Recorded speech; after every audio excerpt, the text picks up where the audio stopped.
It's enough to charge about 14.5 million mobile phones. Hello, we're live. Fun, fun, fun. Anti-narcotics agents detained a young man headed to Mexico. So, hi. Just gotta get everything set up a little bit.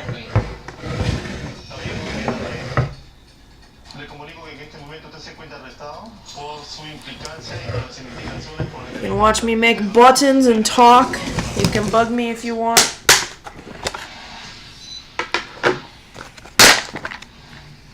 The next step is to process the drugs and dig deeper into the investigation.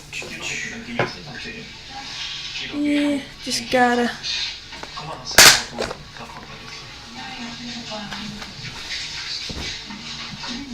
get comfy.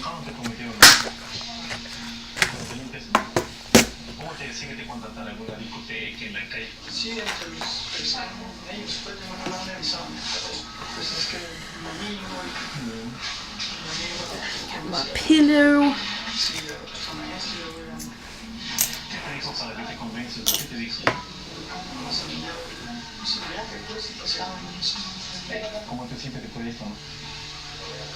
Sorry, I know I should prepare a little more.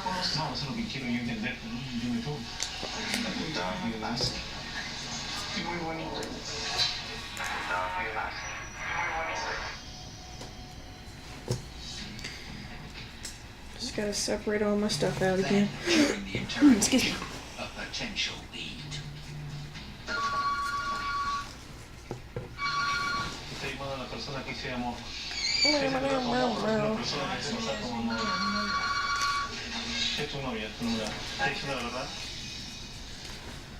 The detainee claims the caller isn't involved, but the police aren't so sure. Hay un mensaje que dice que la maleta documentada. ¿A qué se refiere? ¿Fue pregunta o fue afirmativa? No, no es una pregunta, está afirmando. Toda la imagen que están ahí, todos tus mensajes, todo se va a hacer una lectura de todo eso con el fiscal. Just making some more My Hero button badges. We saw a text saying the bag was already documented. When asked about it, the man couldn't explain it. It may be code, a way to say things are okay, that there were problems with the bag, and to pass through security. The police must now extract the drugs from the suitcase to determine an exact weight.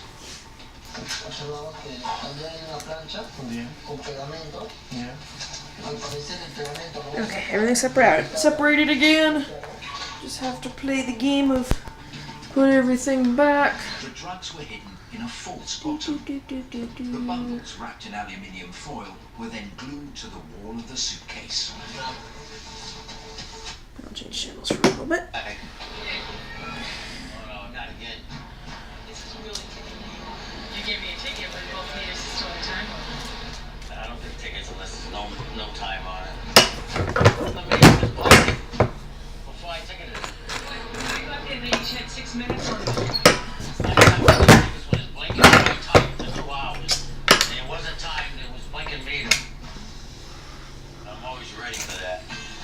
People take it all right. Other ones, you can tell they're storming out here, they're waving their ticket. And you try to calm head and explain it to them as best you can. And that's all I can do. So yep, doing con prep again because I sold out of my Hero button badges sets at SAC Anime. I didn't bring a lot with me. I only brought, I think, 5 of each set. I didn't think they were going to sell out that quickly. But I guess people like $5 button sets. And I'm sorry I haven't streamed in a week or so. I was going to stream this last week when I was doing other stuff, but just couldn't find time to set up the stream, and my mom was here, and it's kind of hard to explain streaming to my mother. She kind of thinks it's weird, and she tends to interrupt when I'm doing stuff. I heard they added Ultra Oxy to the cleaning power of Tide. It was just what we needed. So now we can undo all the tough stains nobody did. Dad, I didn't do it. It's gotta be Tide. Okay, I'm gonna do some buttons right now. And hopefully I will then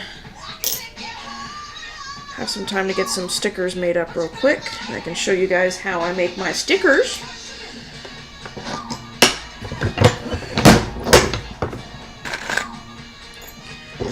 It's fun to show people how you do stuff. I use this every day, but his bed soap is clean before it's out.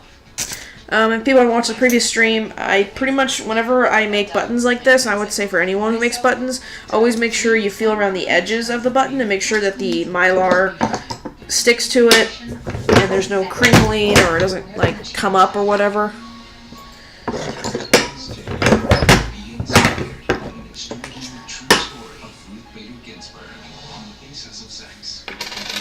This is the best chili I've ever had. I'll be the judge of that. Party chunks of beef, bold seasonings. Where? Oh, it's what it takes. I don't like the way that's gone to your head. Besides, we party chili. And try order ahead to get happy hour anytime. So yeah, Sack Emily was pretty fun. I've never done it before, and I'm glad I got off the wait list. I'm glad I tried it. I know my mom is always like leery about doing other shows and everything, and yeah. Besides the travel and the hotel, the con was actually really good. I actually made a pretty decent profit, though to be honest, I just paid off a bunch of my credit cards with that profit, so I'm pretty much back where I was, but at least some of my credit cards are paid off, so that's nice. Actually, the biggest dinos only eat plants, and Country Crock is made with plants. Country Crock has always been made with the goodness of plants. In case anyone's wondering, I just use basic printer paper for these ones. I used to use brochure paper. I forget, I think it was either Office Max, Office Depot, or Staples used to have it. You can't use super thick paper for the button presses because they sorry, press myself. These buttons just don't like. The thinner the paper, the better. And honestly, I mean, I know printer paper doesn't print crispiest colors. And I remember in the past, whatever paper I bought, this presentation paper or brochure paper was really nice. But I don't know where I bought it. I can't find it again. And honestly, I don't mind just doing printer paper for these kind of simple buttons. I don't feel people. They're not much. They're only 1 inch, so there's not much detail into them.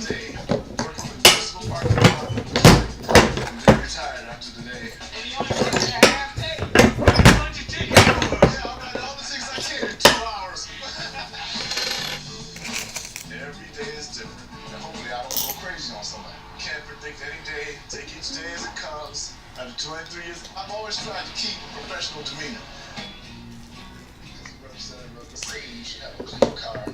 Your parents should be clean. Parents is the sign of a professional. I don't think I can get rid of this guy after 20 years.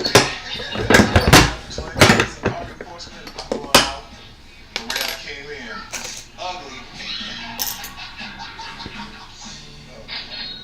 I'm grateful for having this job. Stop it! But I'm going to be very glad to retire from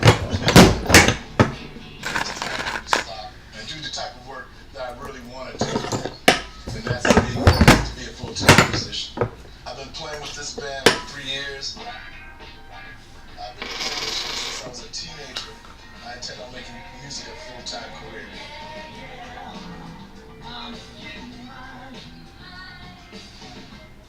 That's good. But today, no reason for me to slack off. Another day of challenges. Try to do it as peaceful. Change that a little bit. Sorry. Let's see.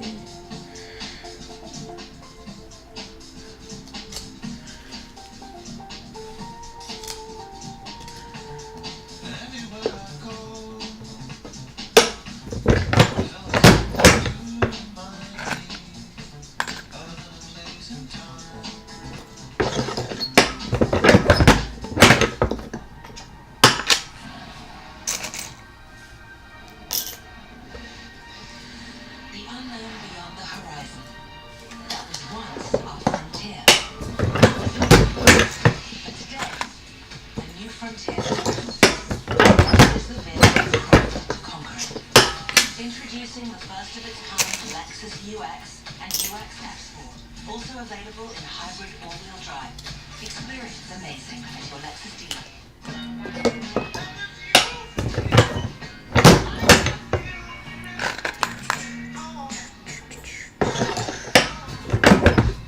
Sorry, I'm not talking much. I don't got any viewers, so it doesn't really feel like talking.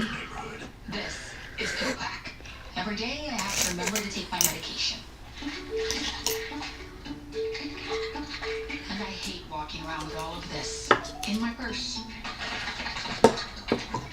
And now I use Pill Pack. They deliver everything right to my door, so I never miss my medication. The best part, their service is free. I only pay my co-pays. Does your pharmacy do that? Visit pillpack.com today. Have you been told you can't get high-speed internet where you live? Well, you can with HughesNet Gen 5. Experience the power of next-generation satellite internet wherever you live. HughesNet Gen 5 Let you guys is see a little fast. more. You'll get 25 megabits per second on built-in Wi-Fi. There's no hard data limits. So wherever you live, now you can do more of everything you love online. Connect on social media, stay informed, watch the latest videos, and help your kids get ahead. No wonder HughesNet is America's #1 choice for satellite internet. Act now to save $99 instantly with our limited time offer and get free installation too. So what are you waiting for? Get HughesNet Gen 5. Sorry, I'll let you guys see a little more of it. 1-800-728-2340. Be sure to ask about our home phone service too. Call 1-800-728-2340 today. Welcome back. A lot going on in Vegas. A lot of show and tell at this year's Consumer Electronics Show. But there was one thing that may not be obvious to the naked eye. That is the fact that the tech companies are starting to band together for the greater good of all. Visit tech correspondent Samuel Berg tells us why you may be able to use Apple products while you're watching your Android really soon, too. Hey Susan, good morning. Well, I want to get you the news, the gadgets, and even a workout in this report. So let's start with the news. It's actually been negative for a lot of companies leading up to CES and during this tech show. No, Vanny. Selling less devices. So what are they Sorry, doing it's my here? cat. All these He's tech just being companies are silly. getting in bed with each other. Think about it. LG, for example, Samsung, they're going to start using Apple's AirPlay in their televisions. Now, why would a company like Apple want their software in those devices? People are buying less devices. Maybe that's because of the economy, the trade war. Maybe it's just because now phones are waterproof, so people don't need to upgrade them. So all these companies are looking at services they can sell to us. Think of how many subscriptions you have to streaming services. Apple wouldn't mind if you're using Apple Music and the Amazon Alexa or their services on other people's TVs. So all of these tech companies are working together and doing more and more of that here at CES. We've seen some wild gadgets this week, Susan. This time around, I have this spray bottle. This is from a company in Germany that has spent years spraying things, cars, and furniture. Now they want to take that wherewithal and bring it to Don't rub that, Vinny. lotions and even What? ionic. And this time Hi. around, what they've already done in Baby, Germany, it's FDA okay. approval so that you'll use this Vinny. to get sunscreen maybe in those What? places. But the technology is fascinating. You're a little weird kitty, Vanny. Actually creating a magnetic Oh, I'm not field making any of that's not her. an aerosol can, so that the product, when it comes out through the spray, it knows between your skin and your clothing. Now, I wouldn't be wearing my jacket on the beach, but maybe I'd be wearing a tank top, for example. So they say that this product will know and get those hard-to-reach places and make it so that it's not getting on your clothing. I know. You're just being a little needy boy. What's very interesting about this, they say the goal is, even though you'd be paying more for the product, the goal is that you're paying less and less for the product because you don't need as much and it more evenly distributes it.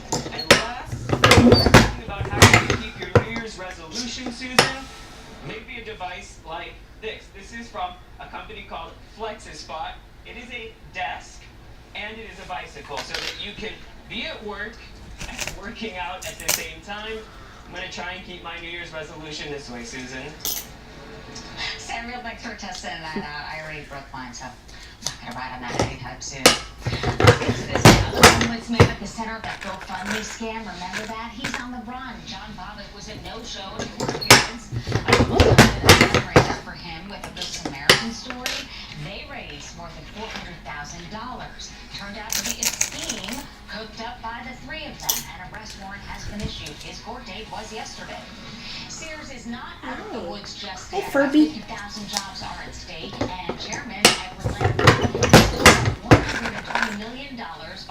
p.m. today to try to save them. That's just a deposit of his hedge fund's $4.4 billion bid to save the retailer from liquidation. A bankruptcy judge, though, still has the final say.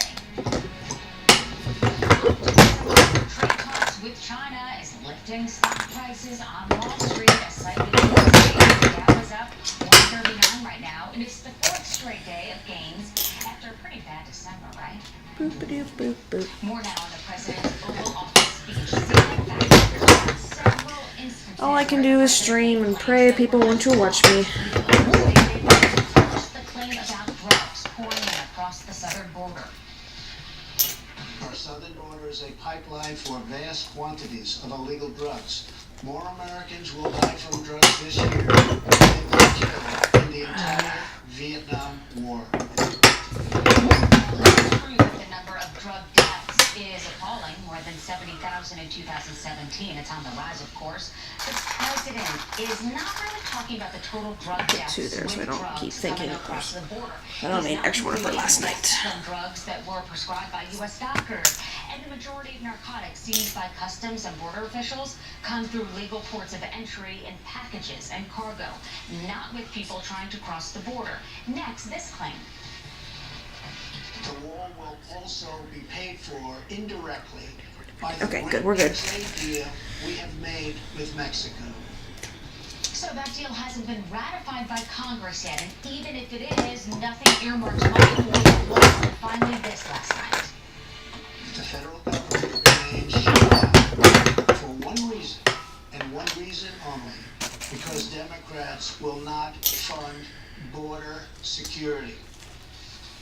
And that's just wrong. Last week, the congressional Democrats passed a bill that offers $1.3 billion for border security at the border. That offer is still on the table, but this continues to take it up. He wants the wall, the president. Let's talk about it. Joining me now, Sirius XM radio host Pete Dominic and Republican strategist Jen Kearns. So, Peter, what are your thoughts on this? Did you watch last night? I hope you hear me. I hope you hear me. I think everybody hears you. Okay, I'm back. You're not taking it. Maybe you need to come back. I'm not going to come back. It's not going to do this far. Jesus. Fun. And TV is just weird. Oh, can you come to Willow Green? I'm going to need assistance over here. You're not dragging this car, no? Where? What up, dudes? It's South Park University. Please open your shotguns and slap your wives. I live in South Park. If I do something, I have to do for it. Did someone say rape? That's the word for clever here in South Park. That's all funny.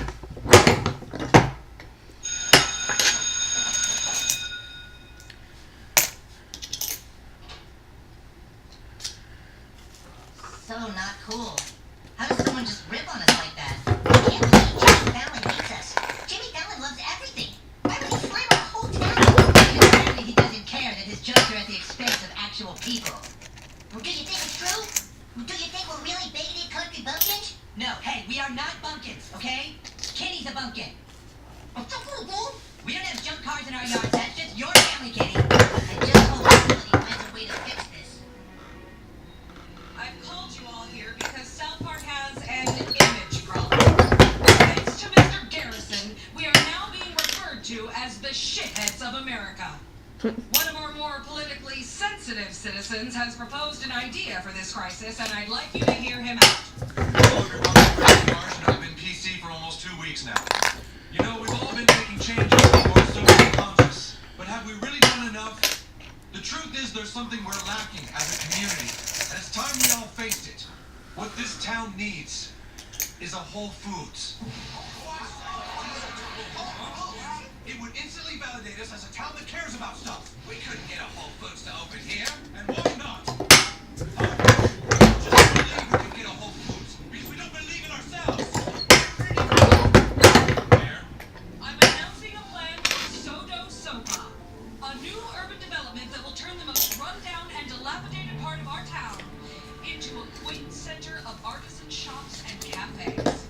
Lots of cities are doing this. The area south of downtown South Park has always been the ugly eyesore of this town. But now,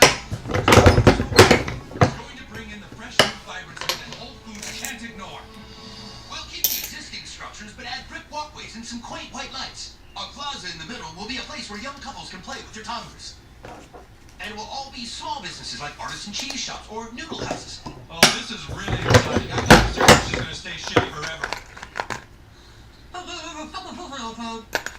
Oh, yes. Do you think you keep all the existing structures? I do. It's part of what gives a revitalized area like this its charm that the hipsters like. Hey, what are you people doing? We're gentrifying. It's all good. Okay, hold on. Everyone listen up. We understand that not everyone is for the town spending money on the Soto Sopa project. We want everyone to be able to voice their concerns. Yeah, I got concerns. I don't want you touching my damn house. We realize that when a rejuvenation like this takes place, the lower income residents fear they'll be priced out of the area. What lower income resident? I work hard and provide for my family just fine. Stuart, come on, your house sucks. If you want to turn something into a vibrant arts district, then do it to Randy's house. My house is nice. Mr. McCormick, you will be living in the most vibrant part of the entire town. Soto Sopa is the future of South Park. There will be amazing food and incredible shops right at your doorstep. And we want to assure the lower income families that we are going to take the time to do this right.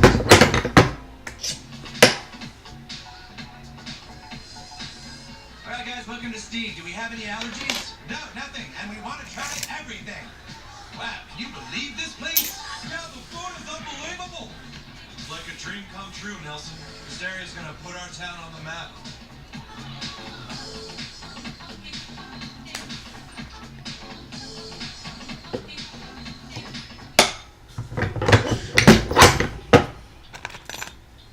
I don't know what happened to all my customers.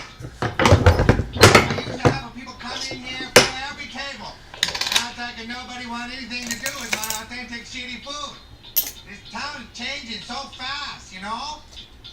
This town is changing so fast, everybody wants to be PC, be updated. It's like more rhetoric. Right from another time, you know? I don't know, sometimes I feel like an outsider welcome. It's just how I feel, you know? It's like my accent makes people uncomfortable or something. How a Chinese man is supposed to survive in this world? Oh, welcome to Shitty World. I can take all the bread. Hey, Mike, what you doing, man? The guys are all meeting down at Soto Sopa. Hey, what? They told me about all this area stuff in downtown. You gotta check it out. Oh, sweet, dude. Soto Sopa? What the hell is Soto Sopa? What the?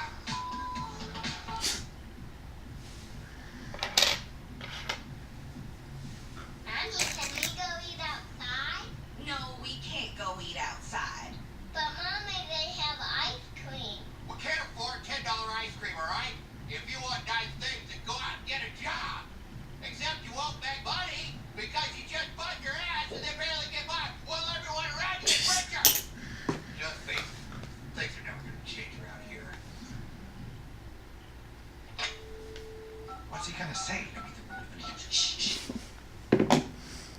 New York. No, I never met her.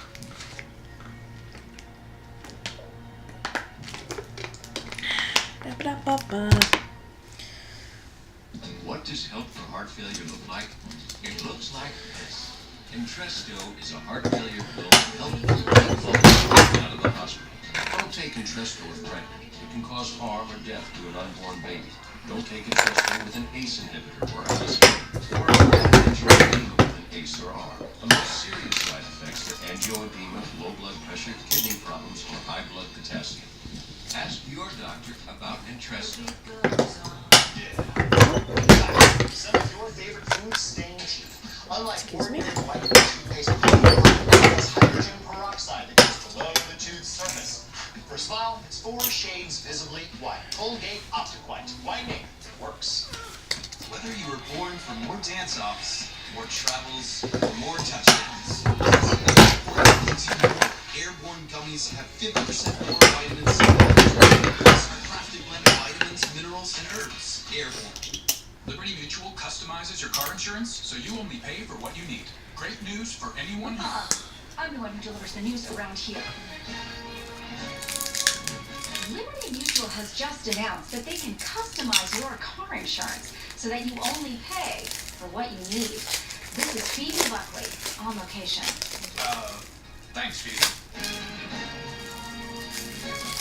Only pay for what you need. Liberty, liberty, liberty, liberty. I was really happy. Something hasn't changed. From a top diet 8 years straight comes Rapid Results by Jenny Craig, our most effective plan ever. And you can start today with chef-crafted food you'll love. It's food, and you'll lose weight. Get one-on-one support from the weight loss expert. Somebody who is motivating me, challenging me. I got a plan, I got food, I don't have to think. Get on the program and make it happen. Lose 16 pounds for $16 plus the cost of food. And get $120 in free food and free shipping. Have you been able to get high-speed internet where you live? Well, you can with HughesNet Gen 5. Experience the power of next-generation satellite internet wherever you live. HughesNet Gen 5 is fast. You'll get 25 megabits per second plus built-in Wi-Fi, and there's no hard data limits. So wherever you live, now you can do everything you love online. Connect Unsearch. Now it's $4.99 for this and these and those and of course that. So much that. Because I'm not that. And fan. I used to book my hotel room on those travel sites, but there was always a catch. Like somehow you'd wind up getting less. But now I book at Hilton.com. Like it's always refurbished. My room from the floor plan. You know I'm good at picking stuff. Free Wi-Fi, laptop, and price match guarantee. How do you know all this? You like something match for Hilton Berry? It's just here on the Hilton app. Just available to the public, so. Book at Hilton.com and get the Hilton price match guarantee. If you find a lower rate, you match it and you get 25% less. Teeth have always been a very sore spot for me, emotionally, socially. It's gonna be 50 times happier. I've gone into Asphodel much sooner. It was a very life-changing experience. And it felt like I was me again. That's when I realized I hadn't been for 3. Aspen Dental for all benefits. Yes, flexible hours and payment options. Yes, to create benefits for new patients. Yes, whenever you're ready to get started, we are too. Call 1-800-Dental today. 1 hour big order. Got it. Brad, I think, and I have a big meeting today. And 2 boxes of Twizzlers. Go team. Order online. Now 30% off at Office Depot Office Net.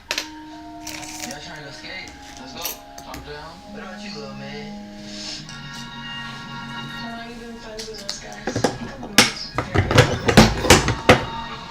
This is awesome. I've never been in a car without someone's mom and dad before. Pretty cool. Give this a little kid. Oh my god, I did it! Yeah!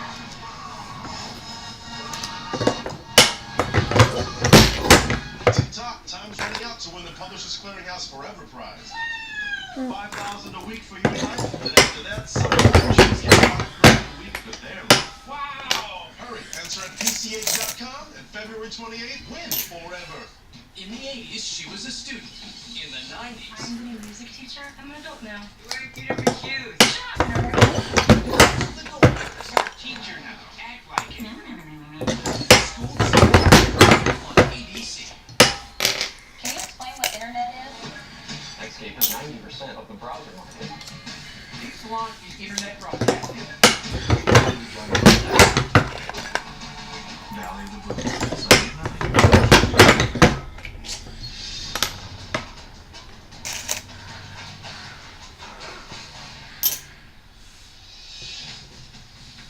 Jorge Chavez, Lima, Peru. Customs and anti-narcotics officials monitor the bags and passengers of every departing flight for suspicious activity.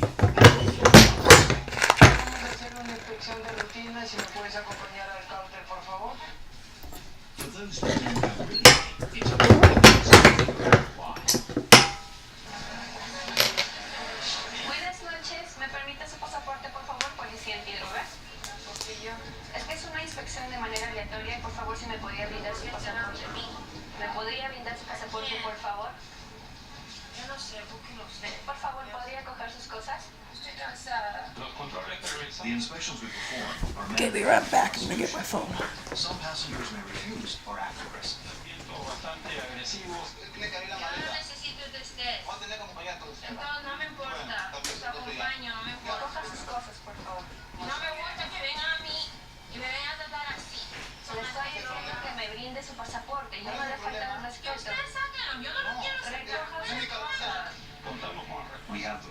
intervene and to inspect these suitcases.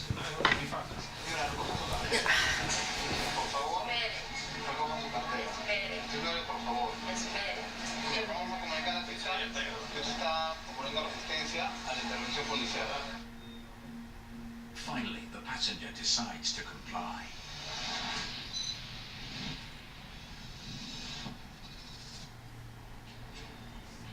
And her body scan image is clean. She can now continue on her way. Ya, negativo, comunícame al fiscal. Eso sería todo. Sí, te acompañemos a tomar el taxi. ¿Ya?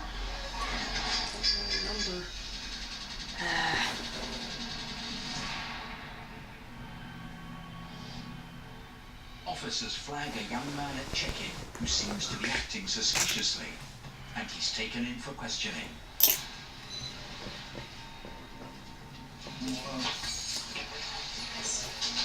¿Motivo de tu viaje? ¿Trabajas, estudias? ¿Cómo has costeado tu pasaje? ¿Quién te dio el dinero para que compres tu pasaje? Mi tío. ¿Cómo se llama tu tío? Moisés. ¿Y fue el que te dio dinero para comprar pasaje? No. During questioning, we noted some inconsistencies. The way he responded seemed very suspicious. El chico que te estoy diciendo, el chico que me encontré en otro lado. ¿Cómo se llama? No sé. Supuestamente se me quedó herido. The interview only confirms police suspicions. They now inspect the young man's bags.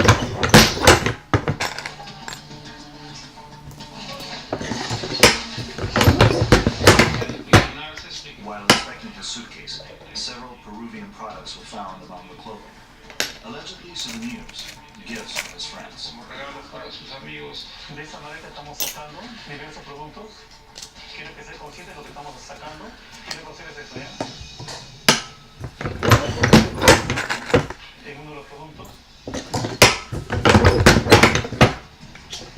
arrojado positivo para la cocaína. Positivo para la cocaína.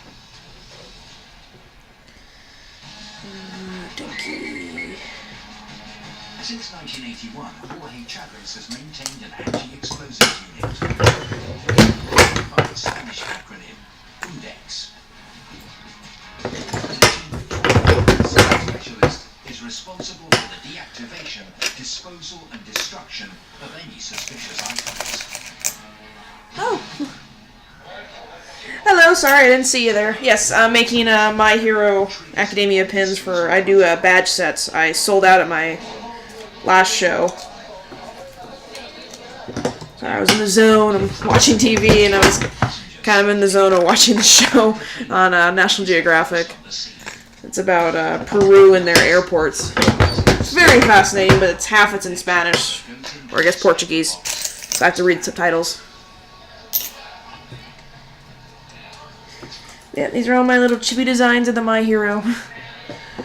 I haven't finished everyone yet in the series. I'm missing Invisible Girl, Tail Guy, Zero, the tape guy.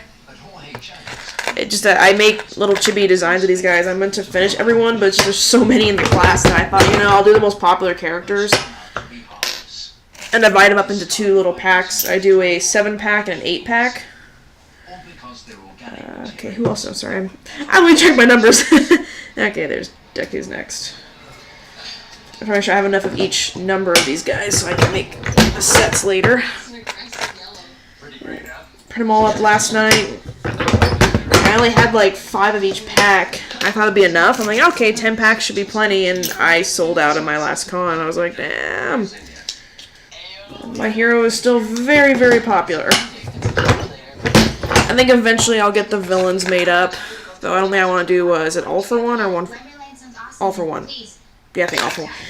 Those two names always confuse me. But he's kind of ugly. I don't know if he translate well into chibi form, to be honest. See, I'm going to do buttons right now, and then I'm going to have to make some stickers in a bit. you have any questions, just shoot them in the chat. My computer next to my face so I can see it. Just draw a potato. A potato with like a Darth Vader mask. Oh, I could do that. I could do that actually. I mean, mine's looking for GLaDOS by accident.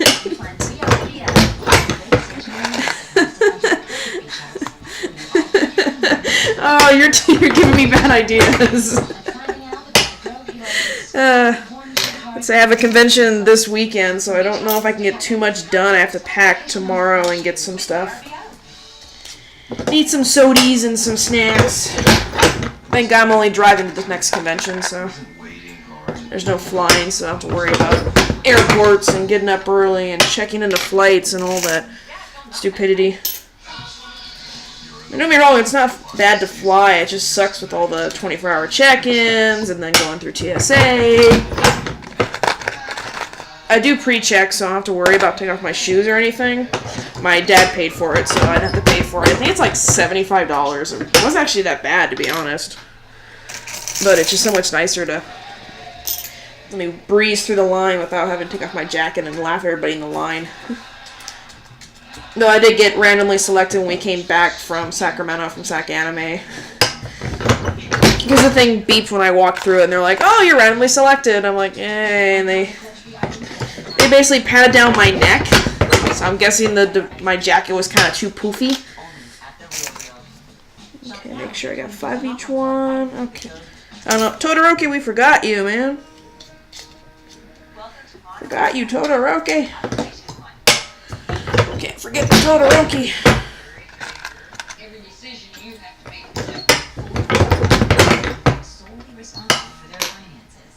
Okay, 5. Okay, so now we go on to 6.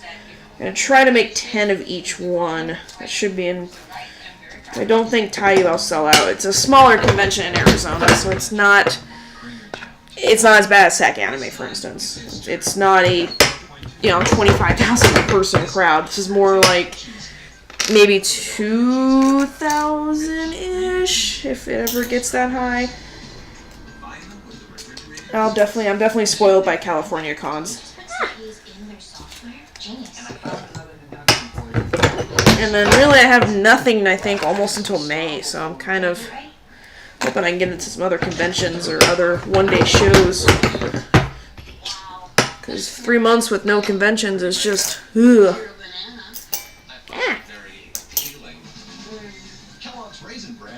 So I do have All Might, not as a chibi like these little guys, but I have an All Might, like I drew close to Horikoshi's design, but I use him more for my My Hero sticks. I drew the faces of the characters and I put them on popsicle sticks. They're good for fans or for, like, put in front of your face. I don't know if I can show how I cut them out. I tend to cut them out when I'm on the couch like I am right now, but maybe if I find time today to stream, I'll stream that too.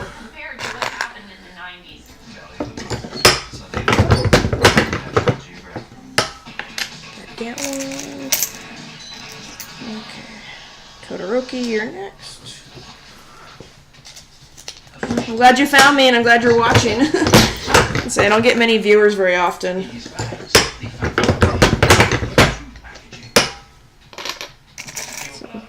Slowly building my audience. I forget your name, the guy with the half mask. It looks like Kakashi.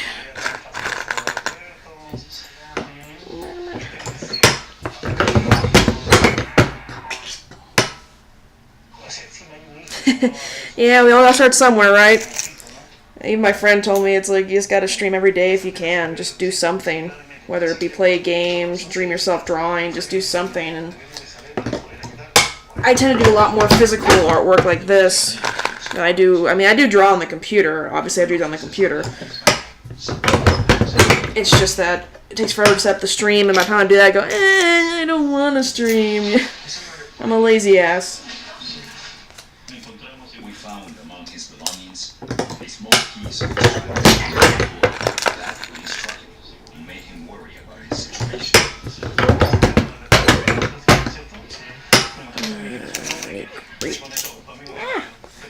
Seriously? Yeah, great boy. No one likes you, I know.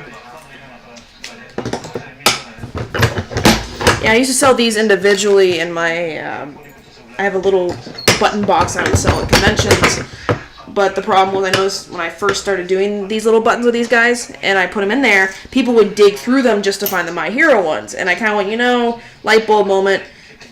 No one's buying my other buttons, and people are digging through it. I'm like, why don't I just simply put these guys separate, make them into a set, and then people will buy them. And they do.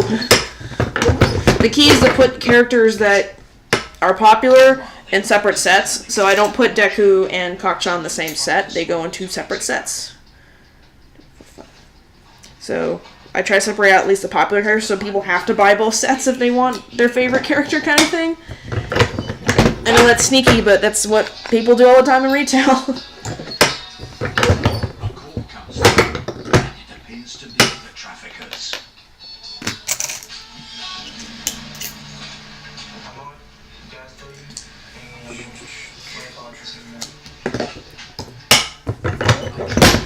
The anti-narcotics unit has identified.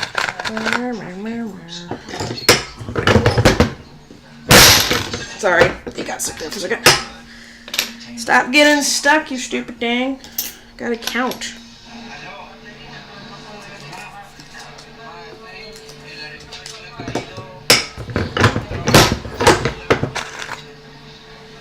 Boop, boop, boop, boop. For attempting to smuggle almost 3 kilos of cocaine, the young man could face 8 to 15 years in prison. The sentence could be reduced. So I probably won't stream tomorrow, given that tomorrow's going to be a packing day. So I will try to stream as much as I can today. Like I said, I'm going to do button stickers, and if I can, I'll show myself, I guess, cutting up my paper products. Okay, who is missing? Organizations attempt to carry drugs in different ways. Okay, we need another one. Like handguns. ¿Cuántos? 20 tapetes artesanales. Recruited by these organizations into their situations. They're mostly young, at times passing through economic difficulties. But these young people. Okay, I think everyone has 6. I think so. Yes, I'm seeing 6 of everybody. Okay, so we can pick somebody else and go on to 7. Let's do Bird Boy. My friend loves. Is it Tokuyama? Yeah, the bird guy. He loves him. I don't blame him. He's pretty cool. Together, we're trying to strengthen our procedures to be able to increase seizures and arrests at the airport.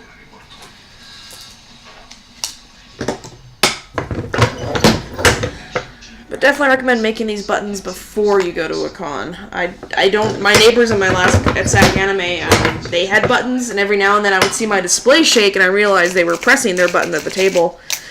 I can't stress enough that that's one of my pet peeves now doing conventions is people that do that. It's like, look, unless you have all you're selling nothing but buttons and you have over like 1,000 designs kind of thing, I get it.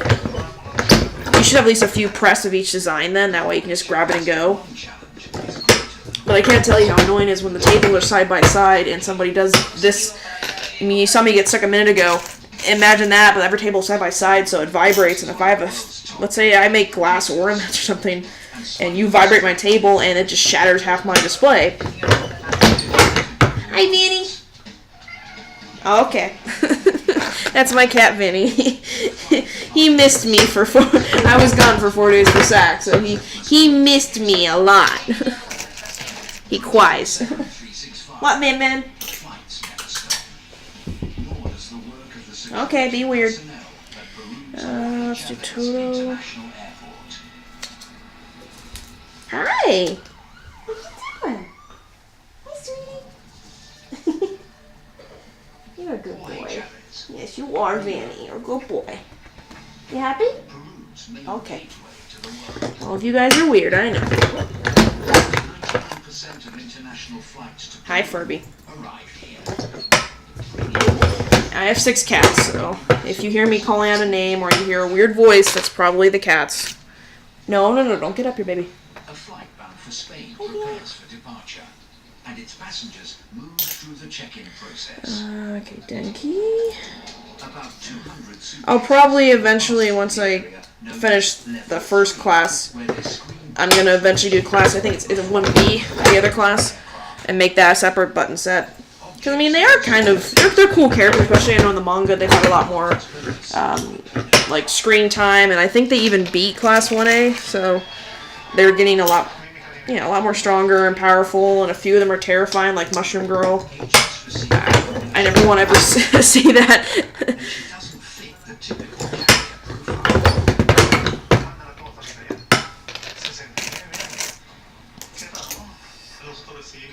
We received a call from the department known as Level 3 of the airport to locate us. Yeah, these are 1-inch buttons, so they're not the smallest ones you can get. The smallest buttons you can get are 3/4 of an inch. So basically, just imagine these only cut off about like half an inch. So I mean, they'd be very, very small. I don't reckon 1-inch buttons are okay. People have commented on my buttons saying they're really tiny.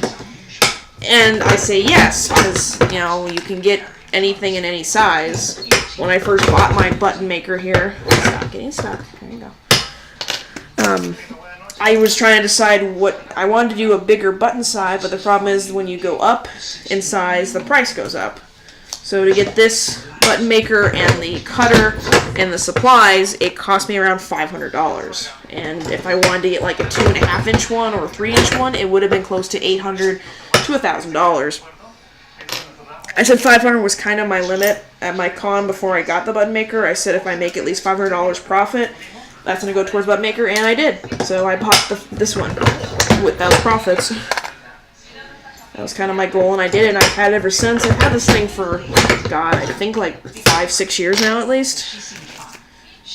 I've made a lot of free buttons in my time, because I mean, I pretty much have paid off this button maker, so it's just buying the parts. But I definitely now, because I order some of my larger buttons now from the internet, from other websites, I highly recommend that instead, to be honest, because I don't like pressing these. This is the most annoying thing. I'd rather just pay someone else to do this. And then I get them in the mail and go, yay, they're already pressed and done and they look gorgeous and I don't have to do this. That is in segments. I obviously I cut them, press them, and then I put the pin backs on them because if you can see there, notice there's nothing on the back. They're bare because these ones, the pin backs are separate. Mine are a cheaper pin back. They're just kind of ones you push into them. I can show you in a minute. There. Yeah, there are these things. They have a little spring in them, so you just kind of push them into the back.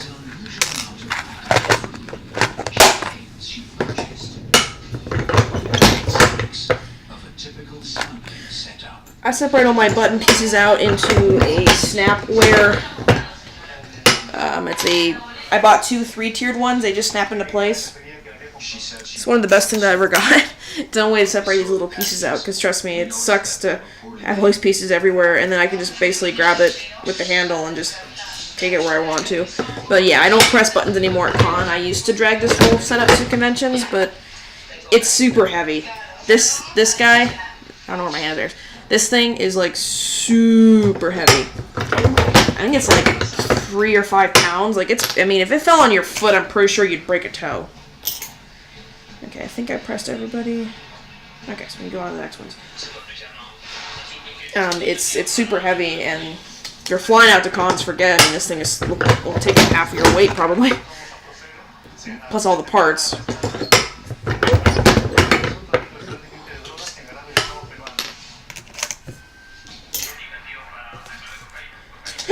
Excuse me, sorry, a little bit of hiccups.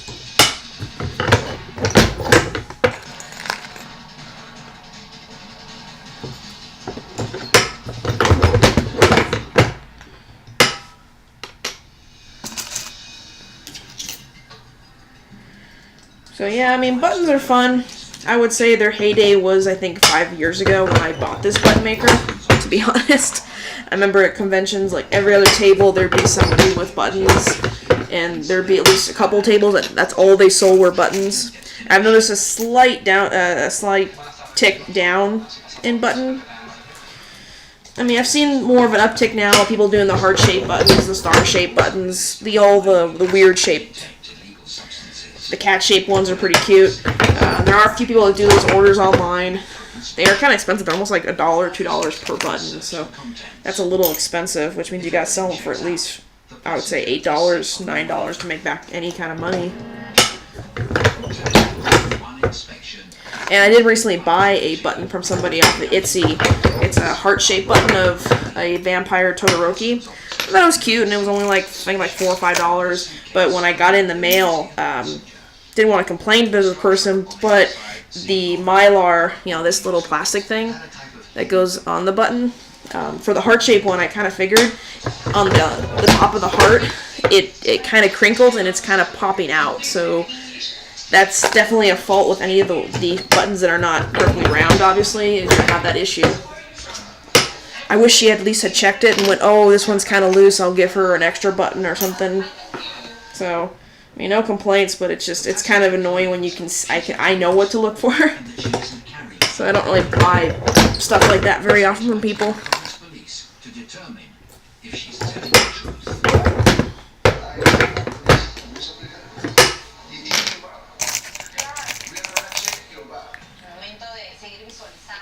Upon further inspection of the suitcase, you can see it had a false bottom.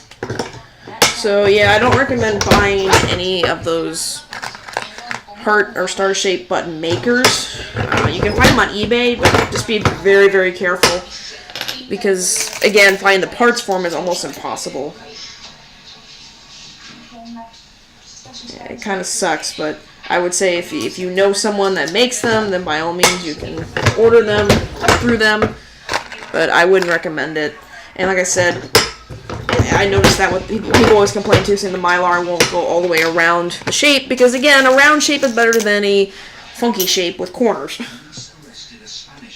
So it kind of sucks.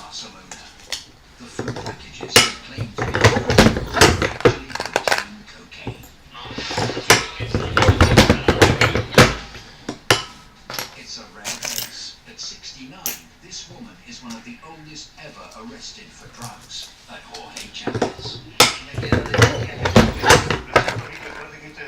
I think I do pretty well with my little button maker, and I figured out now how to kind of get more money out of it, because, like I said, it's hard to sell 1-inch buttons. You can't put a lot of detail into them, and they're very tiny, so people love the big buttons, and I get it, big buttons are cool.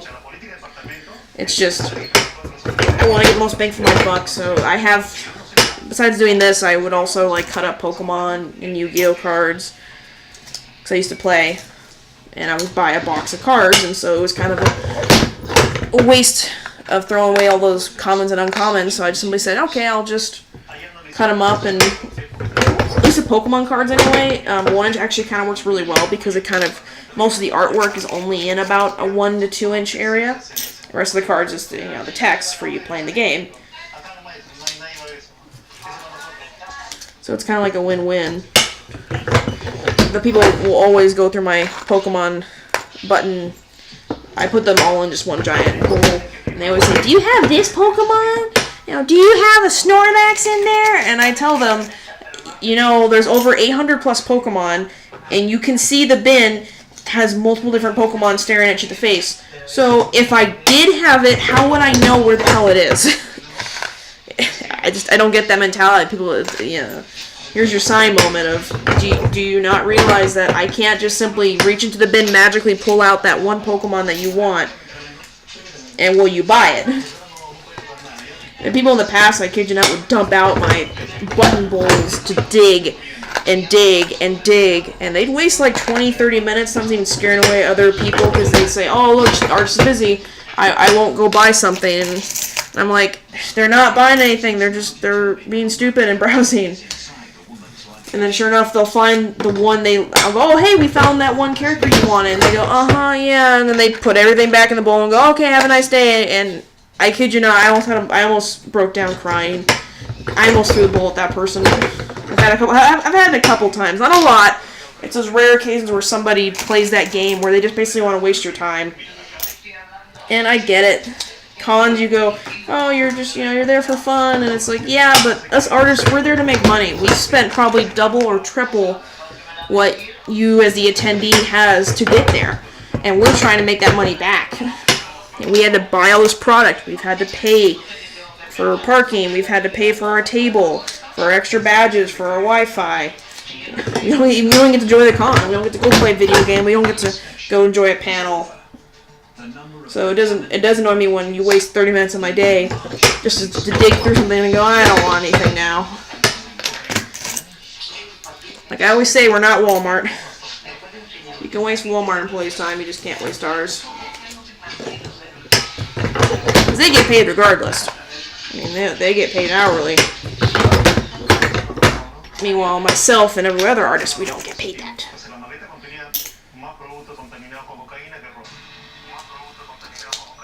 That's why I'm kind of trying to get away from putting all the buttons into one giant bin, because people just tend to do that. It tends to attract them for that.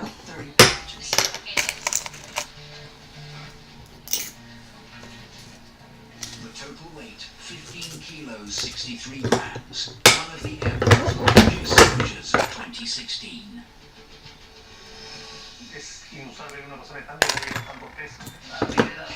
It doesn't even feel like 2019 already. I guess I'm not running 2018 any of my checks or anything. I had to mail off 2 things to the bank or to credit card companies because, hey, they want their money. Gotta pay off that Nintendo Switch I bought for Christmas and new tires on my car. I mean, the tires really weren't avoidable. Pretty much the guy told me, like, on a 1 to 10 scale, you were at a 1. Like, he's like, you maybe drive, like, maybe 10 miles. And I was like, well, that's not good. It's not cheese and nuts. I keep my protein interesting. Oh yeah, me too. I have cheese. These herbs. So if you have any questions, just, like, shoot them at me. I have Artist Alley knowledge, and artsy, fartsy knowledge. If you want to hear me ramble, just say, yeah, keep talking.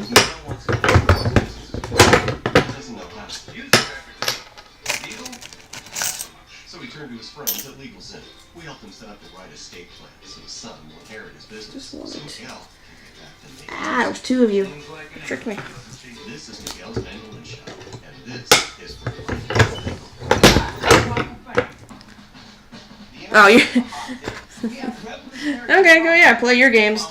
I really want to finish. Well, my friend and I got all the Smash characters unlocked on my game, so I was happy about that. I kind of made him finish a few of them because I died to a few.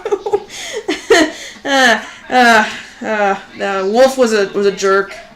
Mega Man was an asshole. So I would love to finish some of my other games. I'm still playing Horizon Zero Dawn. I know, that game's been out for like over, I think, 2 years now. I feel so bad, but I love it, and I played it slowly. I just finished DLC of it. So I was just having my slow, fun time with that one. But I would love to play some games, but like I said, I gotta finish all this prep, so it's like either I can waste time playing a game, or I can restock all my things that sold out. I need to order some more prints from Costco, because I did sell out of at least... I sold out of 1 print. I didn't know I was low on it, and then I'm low on another print, so I just need to reorder them.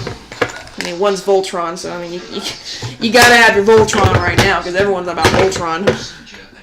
And the other one is Sue from Monster Musume. Apparently she's like a really popular character from that series, and I didn't know I was low on her prints.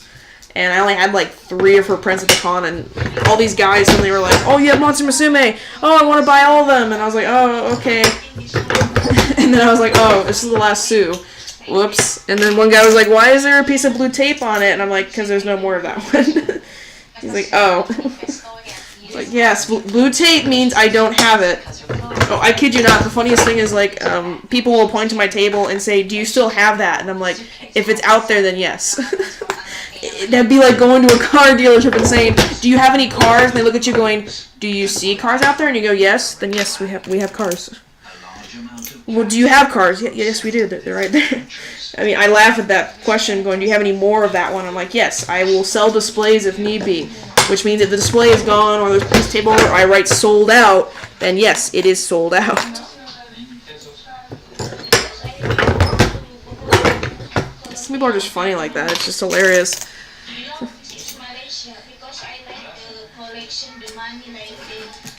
Looks like I don't have any more of 1, 2, 3, 4, 6, 7, 8, 9. Yeah, I should be plenty. I was gonna do 10 of each, but This could be a carrier of experience. Someone who travels to different countries to traffic drugs or for another type of crime.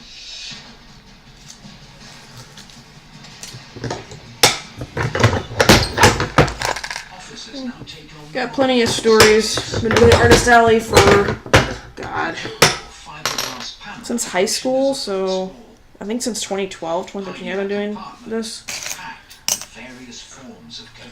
So, I mean, I think it's been like 7, 8 years since I started doing conventions. Actually, probably longer. I'm 20, God, I'm getting old. I'll be 28 this year. Damn.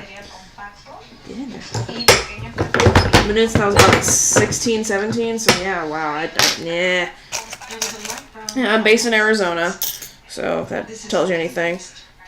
I mostly do Arizona conventions. I'm only now kind of reaching out and doing other conventions. I have done other shows, like on the East Coast, but those are more pony conventions, yeah, the My Little Pony TV show. I did BronyCon twice. I went once for fun, so that one, I think only 3 times.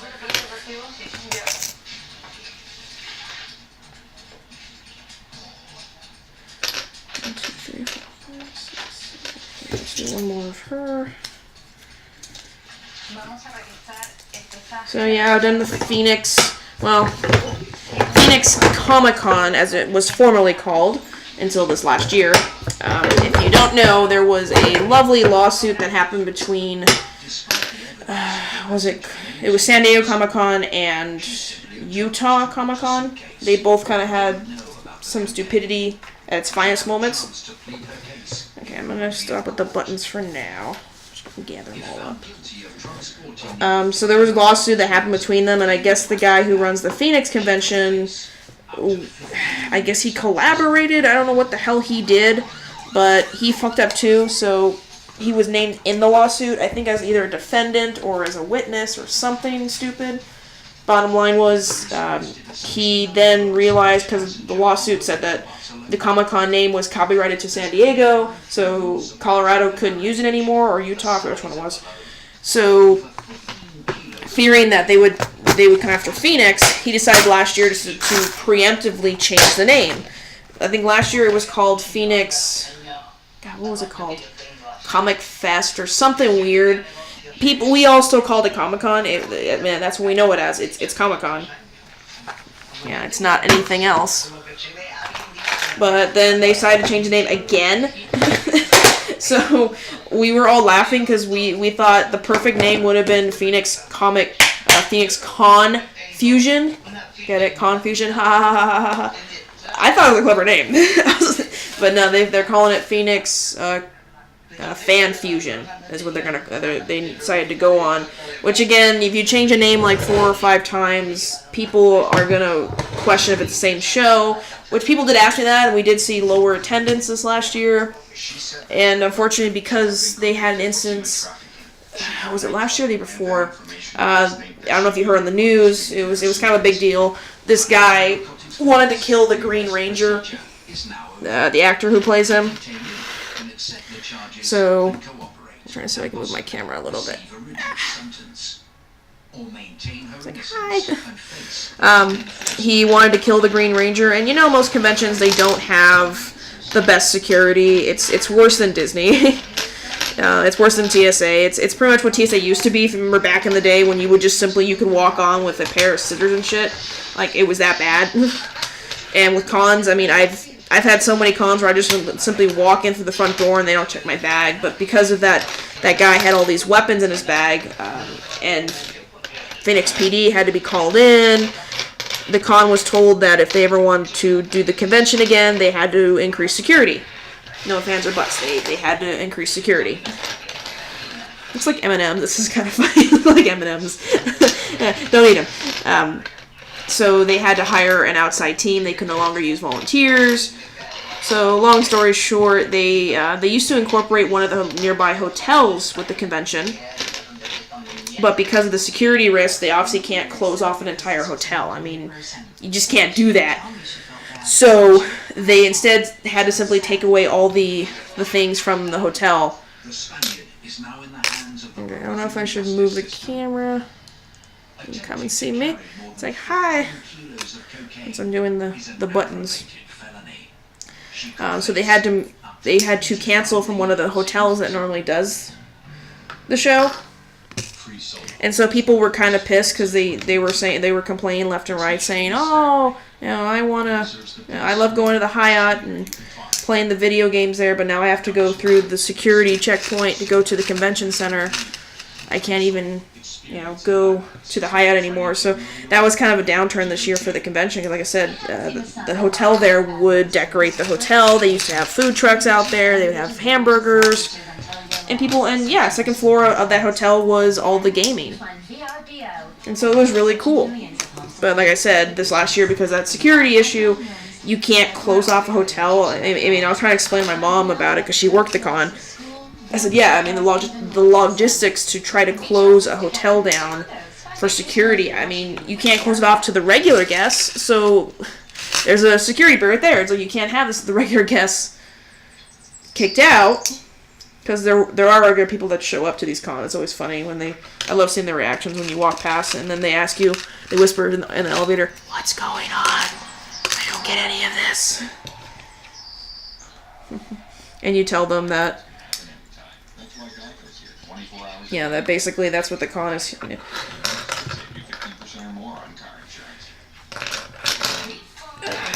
This is going to be the stupidest part. So yeah, I mean, it's sad because I've been doing the Phoenix, their Comic-Con for a couple years now, at least like 6 years. So for these last 2 years to be the shit fest it was, and then this last year I noticed definitely a downturn. I think I was down almost like $200, and I mean, I don't make a lot at that con. I will admit, I don't make a lot. Okay, I need a way to store these guys. I have a problem because I'll make them, but I don't know where to put them. I have a very small table here. Literally, like, here's the end, and the end is like right here. It's a very small table, and it's like only like yay big. Whoops! I have my water and everything over here. This is interesting. Oh, my cats are asleep. Aw, hi, Minnie. Sweet boy. Let me get a baggie. One moment, let me get a baggie. Ow, ow, ow. I smell her perfume like a ghost. People do terrible things for no reason.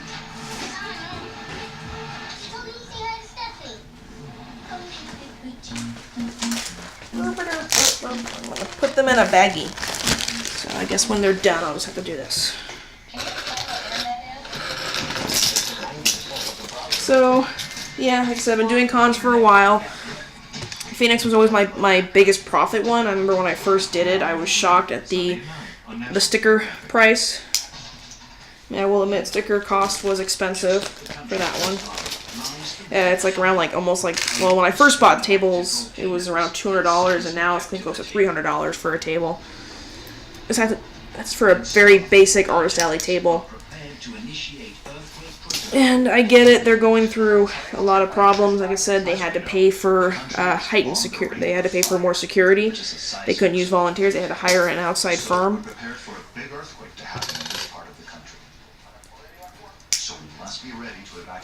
Well, I'm glad I separated these only to put them back in a giant pile.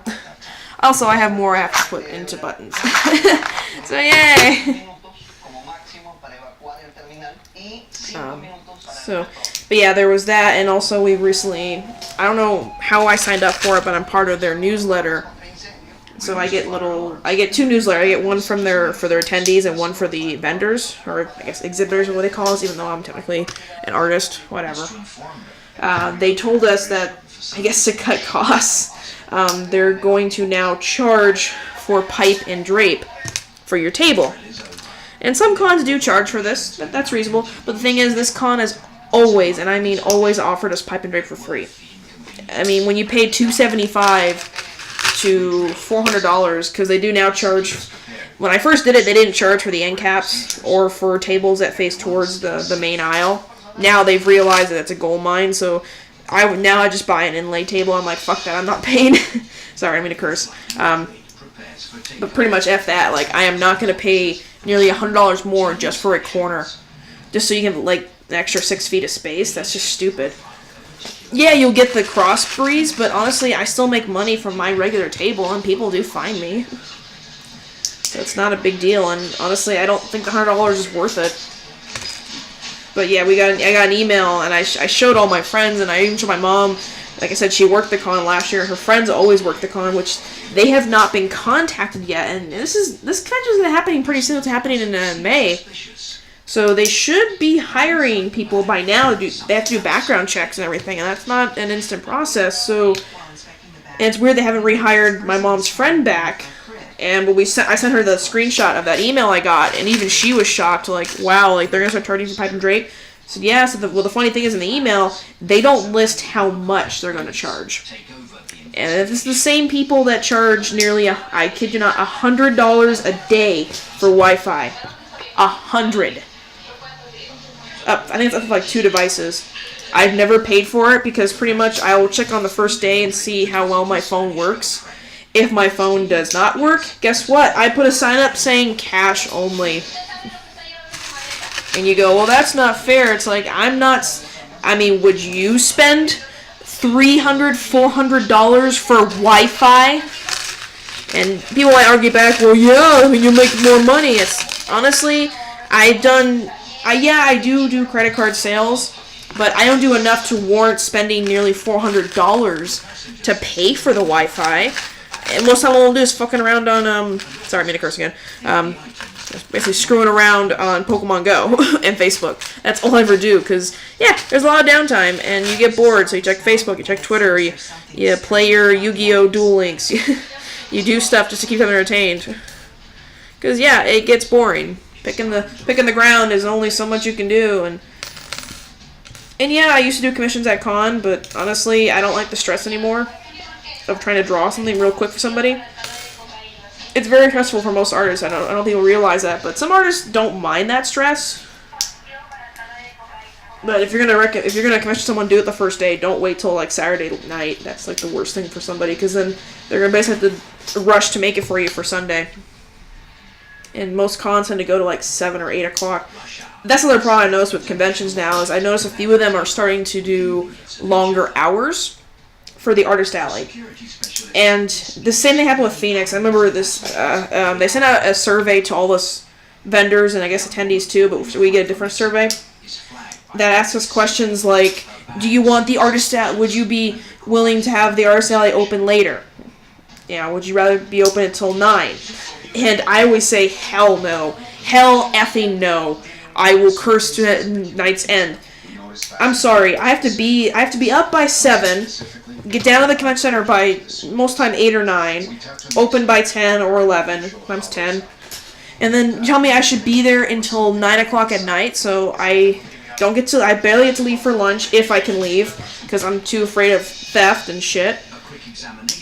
And most restaurants tend to close by 9 or 10, and also I don't want to eat that late, because I basically have to go back, shower, and then try to go to bed in 20 minutes, because I got to be up at 7 a.m. the next day. It's like, you're making me do this for 3 days in a row. Be courteous to your artists, not to your dumb attendees that say, I want to shop later. Are they really going to shop later, or are they just bored and they don't want to leave the con? Because there's plenty of panels to do. The game room tends to be open until midnight or 1 in the morning, or never closes. There are always panels. There's always a dance or something. So I think it's people that are very selfish to answer those questions. And remember, we had that survey last year, or I guess the year before, for this last year for the convention, and sure enough, they extended the hours. I think it's a Thursday, Friday, Saturday, Sunday convention. Yeah, they have a preview night Thursday, so they call it the zero night, 'cause they open at like 4 in the afternoon or something like that. But they obviously want you there by 1, so you're pretty much there all day, even though you can't start making money until around 4. They were open until I think 9 or 9:30, and I said, screw that. I'm tired. I have to drive 2 hours to Phoenix to even, get up there. So I'm sorry. I have to be up pretty much by 7, then get there by 9 or 10. And then you tell me I should just be joyously okay with staying there until 10 o'clock at night? Yeah, screw that shit. It's like, damn. And I remember and it's funny because I saw that on the survey. It was one of the dumb questions. It asked, would you be okay with the Artist Alley being open later? And I said no. And I'm guessing some of the people said yes, because they let it be a little bit open a little bit later each night. It was like open to like 7 or 8 most of the nights. And again, I've heard some artists talk about it, saying you shouldn't leave early. And my thing is, if you're tired or you want to eat at a reasonable hour, you are more than welcome to leave. Just make sure everything that's valuable goes with you, and if you don't, make sure your table is secure. I use bed sheets to cover my table and binder clips, and I pretty much will binder clip it 4 or 5 times. So if somebody thinks, oh, she only binder clipped it once, and they pull, and they realize that no, it's not, by the time they destroy my display, someone's going to notice them and go, what the hell are you doing? And they'll take off running or something. But so, I mean, it sucks to leave your table, but I'm sorry. I'd rather eat and then try to go to bed at a reasonable time. I mentioned shower because I've been sweaty and icky all day at a con. I'm not showering in the morning and skipping breakfast just to run down here to be open for you. And they'll say, well, it's only for 3 days. Yeah, well, I'm glad you get to sleep in, you get to enjoy your breakfast and put on your nice cosplay and makeup. Well, I have to run out super sweaty, make sure I have enough snacks and all my money's with me. I kid you not, in the past, I forgot my money box twice. Let's see. Yeah, I forgot the money box. The worst one was, I think it was 2 years ago. And actually, it was Phoenix. I had a display piece up. It was a mannequin head on top of a PVC pipe, on top of a wardrobe. Those stands that you can get from like Target and Walmart. Those ones you just put together real quick. They're like 2-tiered. So I put it on top of there, kind of like shimmied it up there with like tape and everything. It was leaning up against the top rung. But the head was displaying a wig, which was displaying my flower crown at the time. And we had left early. The wig thing had moved around most of the day because my neighbors would bump my tables and, it would wiggle, but it never fell. And I guess the worst feeling you can get in the world is when someone sends you a message at 9:30 at night, the hall's already closed for the day, you're in your pajamas in your hotel room trying to relax, and you get this message on Facebook from some random person that you don't know, and they go, hey, your display fell. And then an image loads, and it was showing, I guess what happened was the mannequin head guillotined, I had my bed sheet strapped across it, and the head guillotined the bed sheets. So when the bed sheets were attached to my display, it just pulled my whole display down.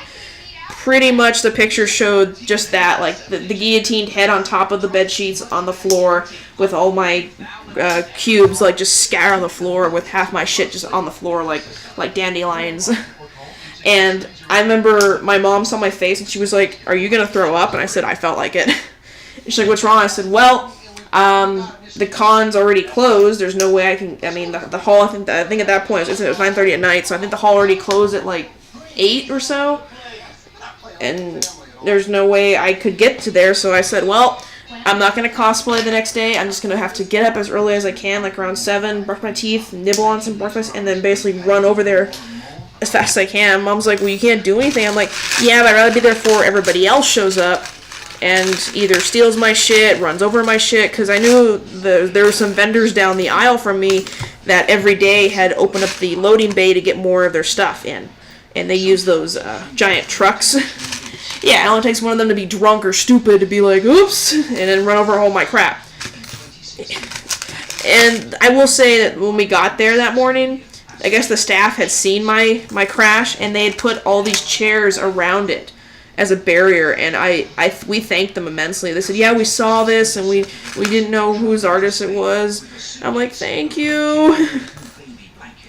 I mean, nothing got stolen, thankfully. Nothing got broken, though I definitely took the guillotine mannequin head down from the PVC pipe thing, saying, you were an accident waiting to happen, and you did that last night, so yay for you. But the plus side, I guess, was because the staff put the chairs around my table, they put the good chairs from the food court area around my table, and we had the crappy folding chairs. So we basically gave the crappy folding chairs. We took those good chairs, so it was a win-win. But so yeah, that was probably one of my worst sinking feelings, was just getting that message at 9:30 at night right before I go to bed. Sitting in bed, relaxing, checking Facebook, and you get a little alert, and you're like, I wonder who's talking to me on my Facebook page. And you get that, and you're like, no.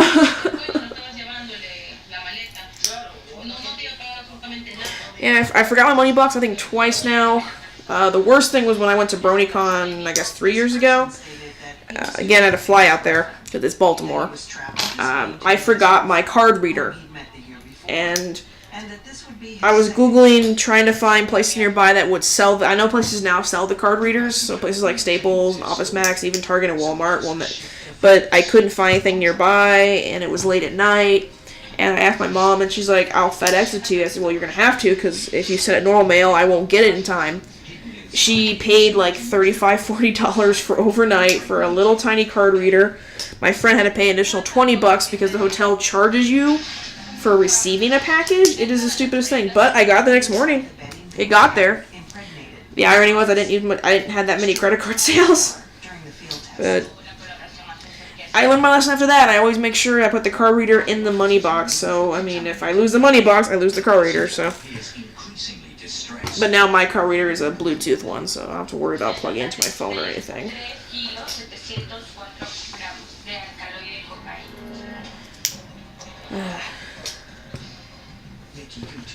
Fun times. And says he's willing to cooperate.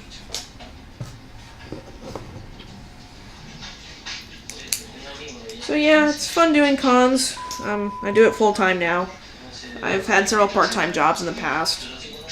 I even worked temp work for a company here locally. The funny part was when I joined them, I originally joined them for their office. Well, actually for accounting work, 'cause I actually have a degree in accounting and I wanted to be an accountant. But because I had no experience in accounting, which was the irony, was I joined that company because I wanted to get experience in accounting.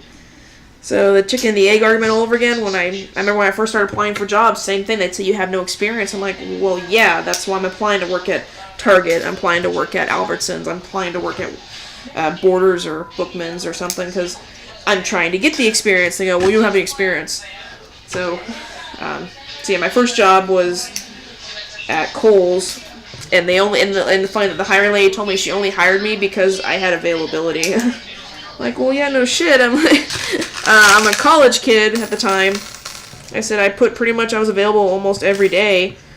I only had classes like twice. I made sure all my classes were on the same day so I could work the non-class days. I got all these little pins out. So anyway, after that I worked at temp jobs. I said after I finished college, I was trying to get experience in accounting, and one of my moms recommended this accounting temp place. But when I applied to them and when I went in for the interview, they told me, well, you don't have any experience in accounting. And I said, well, yeah, that's why I'm applying here. And they're like, no, you need experience because pretty much, whoopsies, don't want to lose those. Cats will go after them. We are convinced she knew what she was doing, what she was carrying. Despair, facing the truth. So they then threw me into their other temporary work. It's office temps. So you do office work. I said, oh, okay. So basically answering phone calls, being at the front desk, that kind of weirdness. So it was funny because I did that interview that day, and I was like, okay. And then that afternoon, Mom and I were gonna go up to this like Humane Society, this pet place, to maybe go look and get a new kitten. And then all of a sudden we get a phone call. We're almost like halfway to this place, and they call me that day saying, hey, we have a job for you. And I was like, oh shit. So we turned around, head back, and I laughed, and it was funny because looking back, this job was probably not the best thing I should have done. And they called me saying, yeah, we need you to go tonight to work at this like art college thing. I'm like, oh, an art college, okay, fun. I'm an artist. That's a win-win right there. And I'm like, well, wait, what am I doing at this college? Because I don't know how to do admissions. I don't know how to do like, oh no, you don't do that. You're just gonna answer phone calls and you're gonna sit at the front desk and basically you're gonna be their night clerk. I'm like, oh, okay. Again, I don't know how to do any of that stuff, but whatever. I guess they can teach me. It's hard to answer phones. And then they made a comment at the very end saying, do you have any other shoes to wear? And I kind of went, excuse me? And she's like, yeah, those tennis shoes you wore into the office they're not professional looking. And I have a foot problem, so I have to wear tennis shoes. And again, I never really had a professional job, so I never really had to buy like loafers or anything. So I told the lady, yeah, I'll get some new shoes. She's like, okay. And then she told me the address and we hung up. And we came back into town. We hit a shoe store real quick, and I found some slip-on shoes that were black and looked decent, and they fit. I was kind of mad. My mom was like, well, your tennis shoes are kind of cruddy. I'm like, well, I don't think they give a shit about how my feet look as long as my face and my mouth can move. And so that night, I went over to, this job. It was like from 4 to 9, I think. Yeah, it was like 4 to 9. Okay, so I got there about 3:40ish, a little bit early, so whoever my boss was could talk to me and we figured stuff out. Well, the irony was my boss was this young thing. I hate to say it, art colleges are a scam. They really are. They're not the best places. I had heard about this place. I never really had gone to this place. I don't want to say their name because they're kind of assholes. I really don't care about them anymore. But my boss, this lady, she comes out of the side office and she's like, "Oh, you're Kelsey," and I'm like, "Yeah, I'm here. I'm guessing you're night clerk." She's like, "Yeah." I'm like, so, I'm a talkative person. I like being friendly, and I'm kind of also dumb when I realize, I need to learn my job, and this lady told me she gets off work at 4:30. So, she's my boss. I'm only going to have her for less than half an hour, and of course, it's the end of her day, so what's she doing? She's rushing to finish all her shit so she can go home. Sorry, I didn't mean to curse. And so, I kind of sit there going, well, you're not going to be with me the whole night? She's like, no. Okay, shouldn't someone be watching me? Because, I'm a temp. I'm literally someone you don't know. You hired from a agency off the phone. But whatever. I'm like, so what do I do? And she's like, oh, you just sit there and you're going to help answer students' questions. But I don't know any answers. I don't know any numbers. I can't log into your computers. I can't enter kids' info. Yeah, it's like, lady, you're failing to comprehend. You want me for the students. Okay, well, then what the counselors are for? Oh, yeah, they'll be here too. I'm like, okay, so how do I forward numbers to them? How do I use your phone? They're like, oh, you never forwarded before? I'm like, no, I never forwarded numbers before. I'm sorry, I have a cell phone. I don't have an old school, desktop phone anymore. I don't know how to forward or page or voicemail or anything. So she kind of taught me really quick, and then she left. And then I had the counselors there for pretty much all the way up until I think it was 8:30. So yeah, the last half hour I was by myself. And again, they hired me to be there for the students. Except for when students would come in, I'd tell them, well, no one's here, get out. So literally I was a glorified sign. I was literally just a talking piece that they were wasting, I think, almost like $14 an hour for it. I didn't make that much, I made like $10 an hour. Well, after taxes, more like $9 something an hour at the time. But they charge a fee. I think I found the fee later on the website. So they charge the people like $2 or $3 the fee on top of course, paying for your hourly wage, and it was ridiculous. And they told me, I couldn't. Unfortunately, I had no one to relieve me. There was no one, so if I had to go to the bathroom, I had to do it during the time when everyone was there. Because if I waited till 8:30 when the last counselor would leave, which again, I didn't get why I was even there. I'm like, shouldn't I just leave when the last counselor leaves? There's no point. You're here for the students. Well, again, I can't answer students' questions. I can't apply. I can't do anything. I lasted that job about a week. So day 2, I met the day person and everything, and I told my mom about it, and yeah, it was kind of weird. She's like, oh, it's an easy job then. I'm like, yeah, but apparently the head lady that owned, I guess the dean, I don't know what you call her, principal or whatever, she is very anal, very strict, from what I heard. and they said that she hates cell phones. You can't use cell phones around her, yada yada yada. So I would wait for her. She would leave by about like 5. So I'd leave my phone plugged into the computer, and I would play like some of my games and everything. And I wouldn't dare use the computer for Facebook. I use my phone for that. I would bring a book to read when she was there. So if she would look at me like, "What are you doing?" I'm like, "I'm just reading," or "I'm doing my homework," or "I'm just doodling." I think it's the second day they finally gave me a task to do.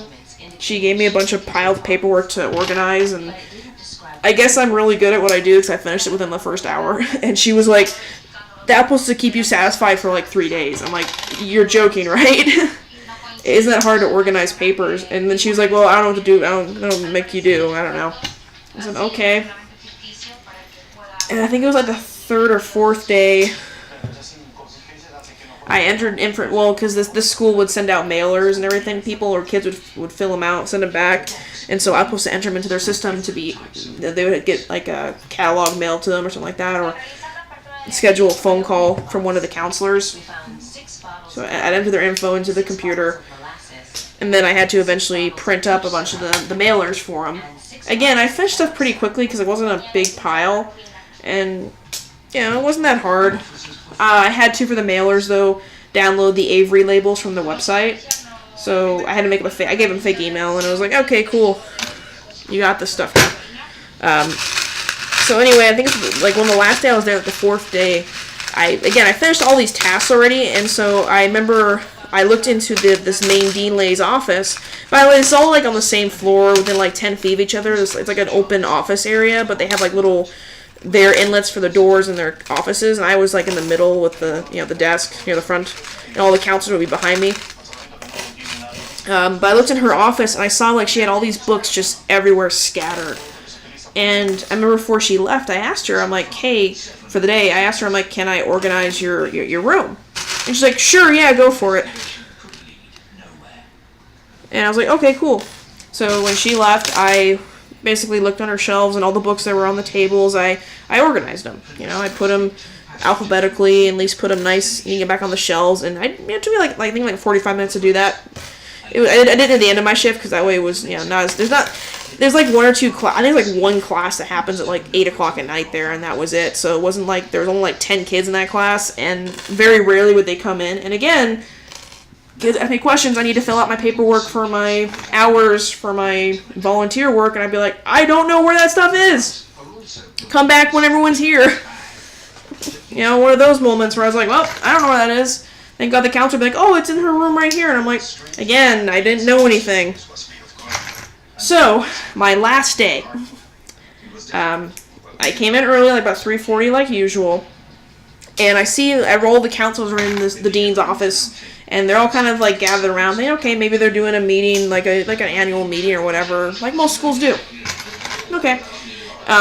I kind of sit at the little table that I always sit at and wait for the day person to leave, and she kind of packs up and leaves, so I move over to the desk and put my things down, and I get some of my water, I put my lunchbox in the fridge, and I come back, and I hear her just berating one of the counselors, like pretty much like, "You did bad, you did horrible, rah, rah, rah, rah, rah." And I'm like, wow, okay. I'm like, I didn't think all these guys are that bad. I mean, they're working a shitty-ass job to get kids to basically scam away $30,000 of their money to go to a dumb art school, but whatever. And, then she pretty much starts yelling at a bunch of them. And I'm like, okay, cool. In my mind, I'm thinking, well, I'm only the 10th person. I've been here for a week. There's no way she has anything against me. I've been here for a week. Actually, 5 days. So I've been here. This is literally Friday. Or no, I think it was Thursday at that point. I don't remember. I just remember it was like less than a week I was there. And all of a sudden, I'm on the computer and I'm kind of like looking at stuff or something. I don't know. I was playing around. Also, I hear my name being called from behind me. And it's not like it's right behind me. It's literally somebody yelling across the room. And I recognize it as the dean lady. She's yelling at my name going, "Kelsey! Kelsey!" And I kind of like turn around. She's yelling at me from her desk in her office. All the counselors like part the sea, like Moses parting the sea, to let her glare at me. And so I politely get up from my desk and walk a little closer, because I don't think it's polite to yell at someone from across a effing room when you're in business. And I kind of politely say, yeah. And she goes, you mailed out those mailers? Yeah, I did the mails. How'd you do it? I downloaded the Avery template. Oh, you didn't find them in the system? I said, no, I could not find. I looked through all of your files on the computer I was able to log into. I could not find any templates for the mailers. And she's like, oh, and I said I didn't use your real email or anything. I went to the official Avery template website. Like, I didn't do anything wrong. I didn't go to a shady Chinese knockoff website and download a bunch of viruses. I literally downloaded the Avery templates so I had them, and I manually entered them. I mean, I'm not stupid when it comes to Microsoft Word. It wasn't that difficult. Well, apparently no one showed me. When I entered everybody's information into this website thing they had, you could go on there and print up the templates. Again, my boss would leave after 20 minutes of me clocking in. I'd be alone for 4.5 hours. No one showed me anything. No one talked to me. So for her to get this irate about me... Ah, crap, where'd it go? No! Uh-oh. Oh, boy. God darn it. Oh, wait, there it is. Don't want my cats to find these. They might accidentally eat them because they're stupid. So anyway, so she's yelling at me for doing that, and I said, okay, I'm sorry, I won't do that again. I will do the official way. No, I didn't say, if you show me. Again, because nobody showed me. And I thought, okay, we're done. So I turn around and I go back to my desk. Within, I think it was like 2 minutes later, she calls me again, screaming again and again. She's sitting her fat ass. Well, she wasn't really a fat lady, but I mean, she's literally being a lazy butt, sitting at her desk, screaming across this room again. So I again get up. I even walk closer. I walk up to her door frame. All the counselors, I look at them, and they're giving this look of, I'm glad it's not me. It's like, wow, you guys are jerks. And she didn't even, and by the way, the day before I cleaned her office, she didn't even thank me, saying, oh, thank you for cleaning it. I forget what else she yelled at me about. She pretty much, I don't know what she said to me, but it was basically along the lines of, you're a horrible person, you don't deserve to be here, and, what are we paying you for, and don't do it your own way, and I guess it just really got to me the way she yelled at me, that when I turned around, I felt my eyes water up, and I was like, it's only like 4 o'clock. It's like the beginning of my shift. I have to stay at the front for another 4 hours, and there's going to be at least probably a few kids that come in, and also all the people are still there, so I had to keep like pinching my leg, saying, Kelsey, it's okay. I mean, again, and when she finally, and it's funny because then, actually I kind of forgot, okay, a little bit out of order, but before she yelled at me the first time, she dismissed a few of the counselors, and one of them came by and was like, "Whew, man, you're lucky. She's not gonna yell at you." And I was like, "Yeah, I mean, why would she yell at me? I'm just a temp. I've only been here for like 4 days. I mean, I can't have screwed up that royally bad." Premieres Thursday, February 28th on FX. Yeah, one of those things. And it was just funny because like all the counselors they made a comment saying like, "Yeah, she always gets this way," and I kind of laughed when she PMSing, I mean, I'm a woman too, but dear God, I never get that violent during my period. It's like, Jesus Christ. But, I had learned little tidbits about this place. For one thing, I befriended the janitor. He had some kind of mental issue, like he wasn't all there, but he was still a really nice, sweet guy, and I felt like they all kind of abused that with him. They would just, yell at him saying, go clean this up, and he'd be like, okay, or go fix this, go fix the light out there real quick. He goes, I'm doing something, and they go, well, go fix it right now, it's broken, go, and he'd be like, okay. He was like a little kid, but I learned to kind of, you should always befriend all the people that work at a place just to learn about it. And when I befriended him, by the second day, I'd asked him, saying, so, who was here before me? And he made a comment saying, oh, the other girl before you lasted about a week. Actually, no, he said the girl before me lasted 1 day. And then the other girl before that lasted a week. And I said, what? And I told my mom this, saying before the big yell down from the principal lady, that the janitor informed me that the job I had taken was being instantly filled within a week. Like, pretty much, he told me that the longest girl lasted, I think, 2 or 3 weeks. Like, she lasted a really long time. And that kind of sent me some red flags. And then, of course, when this whole yelling thing happened, and I was sitting there crying, going, this lady basically, she made me feel like I was scum. And I had not done anything wrong. I did not break any laws. I didn't break any freaking rules. You guys never helped me. You guys told me I would be alone for 4 hours sitting in front of a computer just staring at it like a dummy. Oh, I think she yelled at me because I would answer the phone. I have a speech impediment, so I can't say certain words sometimes, like chocolate chip. I have to concentrate on that. Their name for their art place was very long. And honestly, when you answer the phone, it should be a quick, "Hi there, how can I help you?" But they wanted you to make sure you said, "Hi there, welcome to blah, blah, blah, blah, blah, blah, blah." But the problem was, when I would try to say it, people would interrupt me midway and say, "I want, this, I want this," and I'm like, "Oh, okay." So I abbreviated, because they actually had an acronym. Well, they abbreviated their name. So I would just say, "Hi, welcome to that, abbreviation." It was only 4 letters long. It was perfect. I would say, "Hey, welcome to blah, blah, blah," and be really quick. Well, apparently that was the second part she yelled at me about, was saying that you need to say the full name when you answer the phone.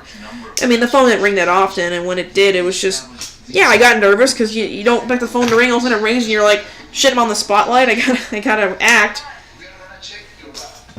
But yeah, that was just kind of one of the other dumb things, was she yelled at me for that. That's what I remember now. And I thought that was kind of a dumb thing. My mom, later when I told her that, she's like, "Well, I mean, if they want you to do that," I'm like, they didn't teach me anything. Literally, my boss would leave after 30 minutes of me checking in, so she was never there to show me the ropes. She would just go with her hot boy toy and leave me. So I was stuck with a bunch of counselors that didn't know what to do, to sell you more of their stuff. And one of them tried to get me to even go to school there, and I said no. It's like, "Well, you work here now." I said, "Technically, I don't. I work through the temp agency," which I found like kind of odd that the school would pay that extra fee instead of just hiring somebody. I get it. Temp agency has to then pay out all the tax stuff, but I mean, you can't tell me all the other employees are temps. I mean, they obviously work through them. So yeah. So pretty much, I was a ruined mess. I kind of sunk into my little chair, and I kind of took my hair out of my ponytail and kind of buried my face. I'd go to the bathroom, and I just started sobbing, and I was like, damn it. I get really red in the face when I cry, so it's obvious when I've cried. So I'm one of those people. My mom used to always tell me as a kid, like, "You were crying, I can tell." My nose and my cheeks would be all red and puffy, and my eyes would just be super, like, bloodshot and just look bad. So when the bitch lady finally left her little storm wake, she slammed doors as she left, I felt better, but then I realized she was going to constantly be there. And I had to see her the next day, because I think it was a Friday. It's happened like a Thursday night. And I remember one of the counselors, after all the other counselors left, and the guy that remained until 8:30, because they were like one guy stayed till the end, he told me, he's like, "Wow, you were a real trooper, man. I mean, you survived her onslaught." And when he brought that up, I remembered her yelling at me, and as he's talking, I can see my eyes just watering up. I couldn't see, it was blurry. So I bit my tongue, I poked myself on the side, and then when he left, I ran to the bathroom, and I just started crying again. It was just, I never had a job like that where someone made me feel like I was worthless, that she had to yell at me and berate me, didn't even thank me for the job I had done for cleaning her office, which wasn't even part of my job. I just thought, hey, I'm bored, I'll do something real quick. You know? And I remember when I was driving home, I pretty much couldn't wait I left like 5 minutes early saying, "Screw this, I'm done. It's 8:55, I'm leaving."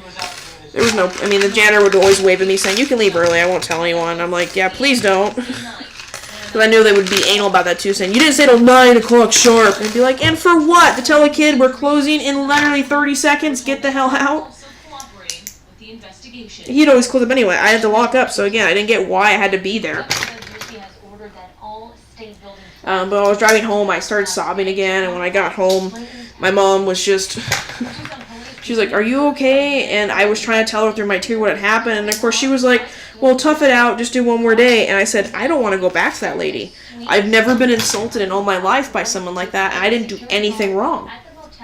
And I remember I called my temp place the next morning and told them.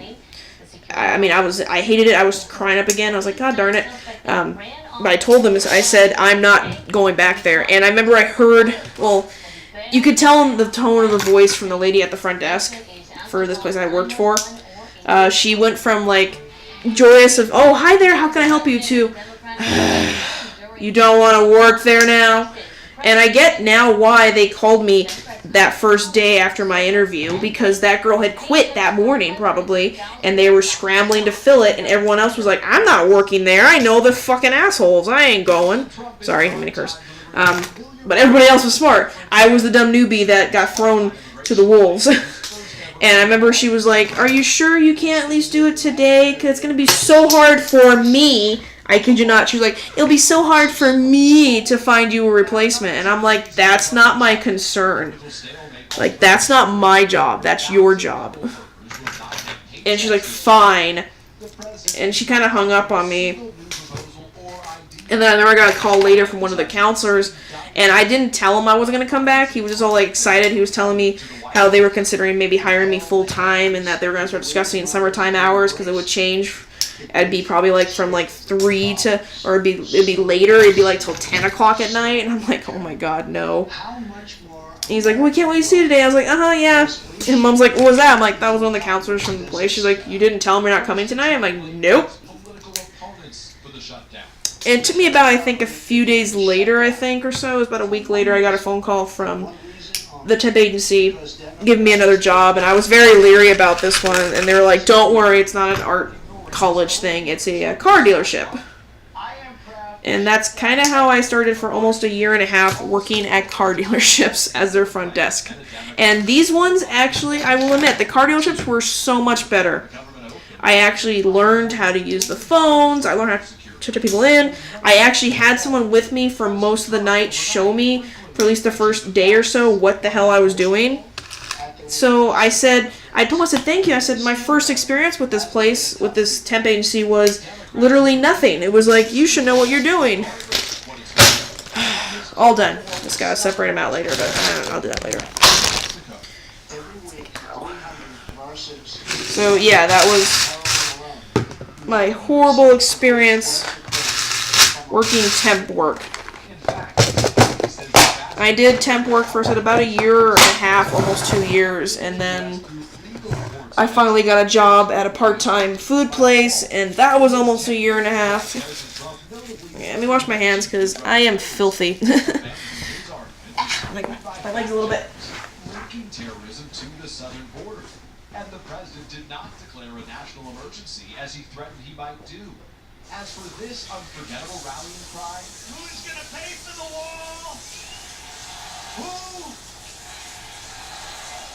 President Trump also rebranding that claim. The wall will also be paid for indirectly by the great new trade deal we have made with Mexico. But that trade deal still hasn't been approved by Congress, and nothing in it directs any money to the wall. If it passes, it wouldn't take effect until 2020 at the earliest. News Peter Alexander reporting. Democratic congressional leaders are calling on President Trump to end the partial government shutdown. House Speaker Nancy Pelosi and Next Senate stuff. Majority Leader Chuck Schumer, along with All that. Let me grab the scissors. news conference in Washington, D.C. this morning. They're urging the president to end the shutdown. Last night, the president spent more malice and misinformation, appealing to fear instead of facts. The reality is that the president could end the shutdown and reopen government. So yeah, And he should. I've done temp work for a while, and People hostage to his ineffective. it's funny, actually, one of the temp jobs, again, they offered me the job to stay there permanently, and I kind of laughed saying no. Because once again, I got cursed with the car places. It was actually at a Lexus dealership, and Of President Trump's temper tantrum. The president speaks all the time. yeah, well, while they were nice to me at first, one of the managers there was kind of a dickwad to me. He's forcing It was one of the days where on Saturday they tend to order out for food, and they make me, the receptionist, do it. Now is the time to come together, be responsible. And we ordered from some Chinese place or whatever. We must never And I guess what happened was one of the mechanics took this manager's food, which again, I don't know how you do that, because I mean, if you order something and you open up the box and it's something else, why the hell did you order, why did you not simply put it back and grab your food? But he came up to me all pissed off because he was hungry, he wanted food, and I guess I made a dumb comment. I said something along the lines of, next time you order, I will put your name. I'll tell them to put your, or when the food comes, I'll write your name on the box. I thought I was trying to solve this problem that he said where someone took his food. And I said, well, if your name's not Billy Bob and you grab Billy Bob's food, you'll know. And I remember I was halfway across the counter, and all of a sudden, when I mentioned that, he yelled at me like that lady did that first time, across the counter at me, saying, he yelled, God, what did he say? Something along the lines of, don't you bad talk me or backsass me or something stupid. And I remember I was taken aback because I didn't think I was being sassy, or, I mean, my remark of, I'll put your name on it, that's the way I said it was, I'll put your name on it next time, sir. And I turned around and did my work done, and he just snapped at me like I had called him a bitch. And I remember, again, I think that's where I've learned now, I don't like being yelled at. I really, really don't. I'm not a person that likes to be abused for abuse's sake. So when he did that to me, I remember I sat there for a moment, and yeah, I started to cry. I got red in the face, and it sucked because I was by myself, and I had to keep working this job because I think it was like a 3-month gig because some girl got pregnant and she had to go maternity leave. So I had to stay there, and unfortunately this guy was always the Saturday manager, which I found kind of annoying because the other manager was a sweetheart. I mean, I loved him, but and of course, I hate to say, I was also the night crew for this one too, and this asshole guy was always the night manager and always the Saturday manager, and I was just like, he later, like, within like an hour later, after I'm still crying and trying to cover my face up and do my work, 'cause unfortunately people are still coming in, and I know people I think the people saw my face and they didn't say anything, they were just like, oh okay. I mean, no offense, nobody liked this manager, even customers did not like, if he was there, they would ask for the other guy. Like, I kid you not, like, he was not liked. He was an angry man. I mean, he just was a very angry guy. He later, like, I think like half an hour later, came back. He tried to apologize. He basically gave me like a half-ass apology of, I'm sorry, I'm just hungry. Here's some money if Jimmy John's comes. Because he ordered Jimmy John's for himself, and I'm like, okay. I kind of just bit my lip, and I wouldn't look him in the eye. I just took the money and put it on the counter and just said, fuck it. And of course, when Jimmy John's came, I think the worst feeling I had to call his office because I didn't want to go and talk to him. And I know he used to also hate, it's funny, this is the same place also where car dealerships are kind of interesting places. Sometimes you get really nice people, and sometimes you get like really messed up people that are just jerks. And again, he was one of those manager jerks. Well, if he was with a customer, or he was on his little me time, you weren't supposed to call them. I had a few times where the managers would just get mad at me for calling them, or paging them, or transferring a call over to them, and they'd be like, I was busy. Well, I'm sorry, someone called for you. What do you want me to do? Take a message. That's not my job. But you're the secretary. Not my job. Somebody is complaining on the phone for you. I'm not going to be that.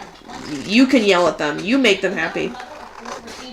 But thank God when I called him, he was like, oh, okay, and he came out, and got his Jimmy John's, and I was like, after that, I think I only had another week left with that place, because apparently they ended my contract early, and it's funny because I said I can't twice in a row call out, and honestly, he was only one guy there, and while he was a manager, he only did that outburst that one time, and after that, I kind of just clammed up. I wouldn't say anything. I mean, I had been there, I think, at that point for at least over a month. So it'd been at least like 4 or 5 weeks we'd been together, so I kind of thought I could loosen up a little bit and just kind of be myself, but apparently not. When you work in some places, they just want you to be that fake robot. And sad, because there was like 2 really nice car sales guys there. I forget the one guy's name, but he had moved down there, and he was like one of the new guys. He was the sweetest guy I'd ever met. I'd never seen him ever yell at anyone. I kept saying, why couldn't he be my boss, Like, this guy was the sweetest thing ever.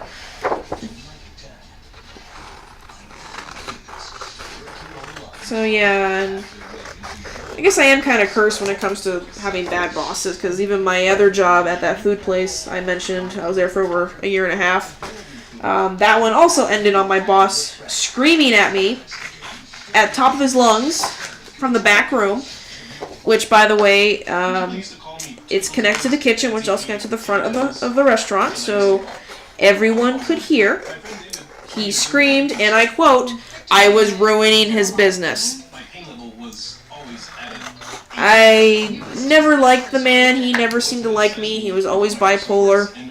I kid you not, every day when I would go in for opening shift, which was 6 a.m., dear God, never open a restaurant. It's the worst thing ever. I would ask the bakers in the back when I came in, because they would get in around 4. And I asked him, because they would see him, I said, "Is he in a good mood today?" And they told me if he said hello to them, they knew he was in a good mood. If he ignored them and walked past them all, they would say, "Steer clear." And I'd ask him every day when I walk in, I whisper, "Hey, so is he in a good mood?" And they'd be like, "Nope." And I'd be like, "Okie dokie." So I would pretty much, I had a routine, I'd go in, put away my jacket, take off my jacket, put away my purse, wash my hands, get my apron on, grab some utensils, and then just start brewing the coffees and the teas. Start wrapping up the stuff.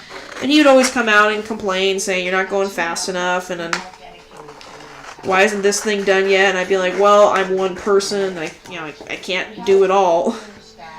Honestly, if 2 people did the morning shift, it would have gone so much faster, but he only had one of us working. It was always me. And I was always the one that he would call.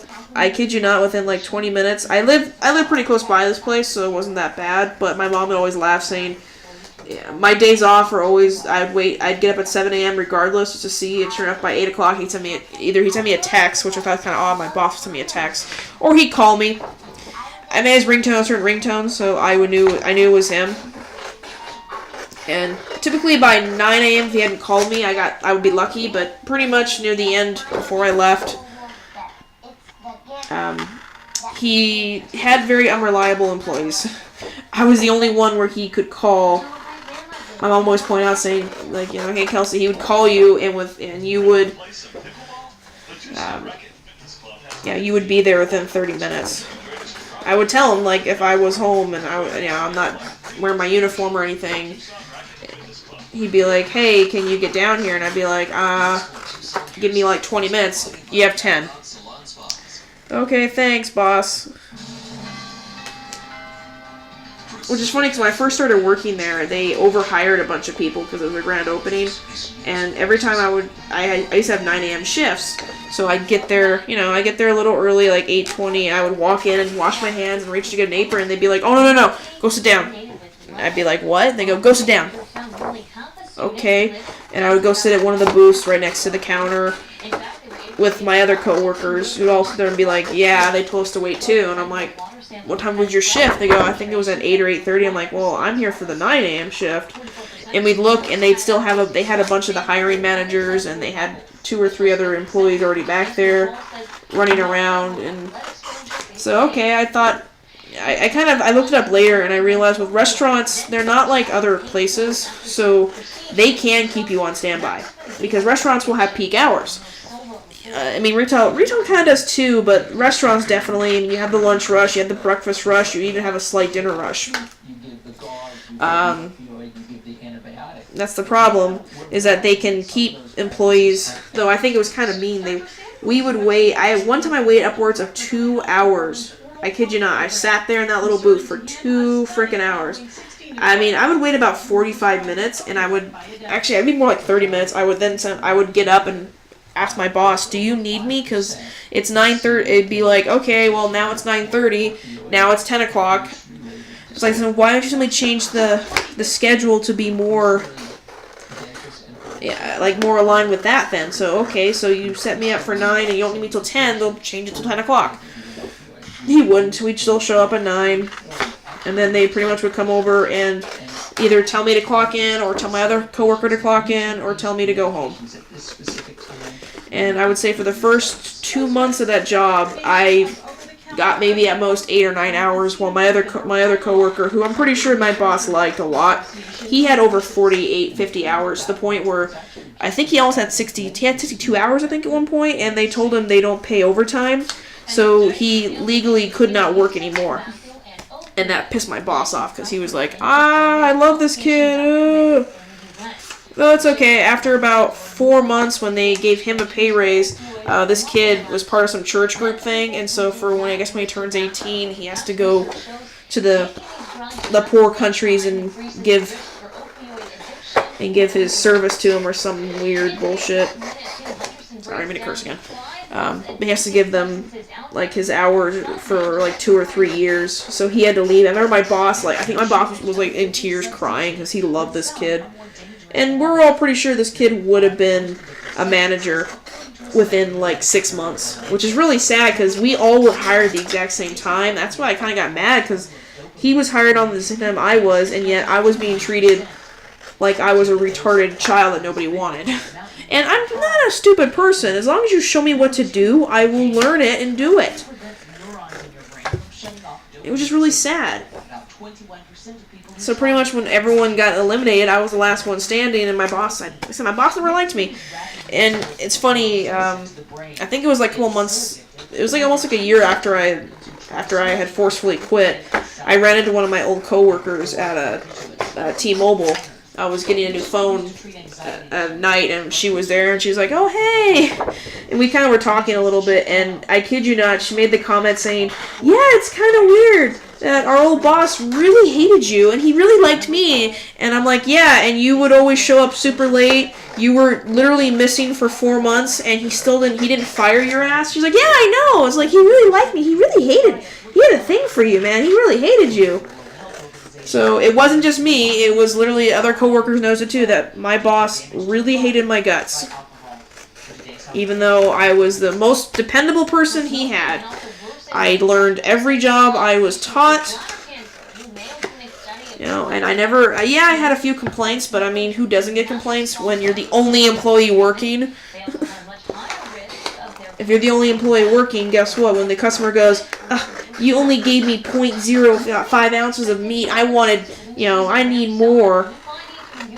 I'm going to complain. Since you're the only one here and you're on my ticket, I'm going to complain that it was Kelsey that, was, mean to me and told me they only give a small cup full of meat on each sandwich. Yeah, literally, if you want to know the story of how I got fired, I'm going to eventually animate it, but what happened was, the place I worked at allowed call-in orders. You can call in to go. And this place was starting to get popular with a lot of the medical places and doctors and everything, offices.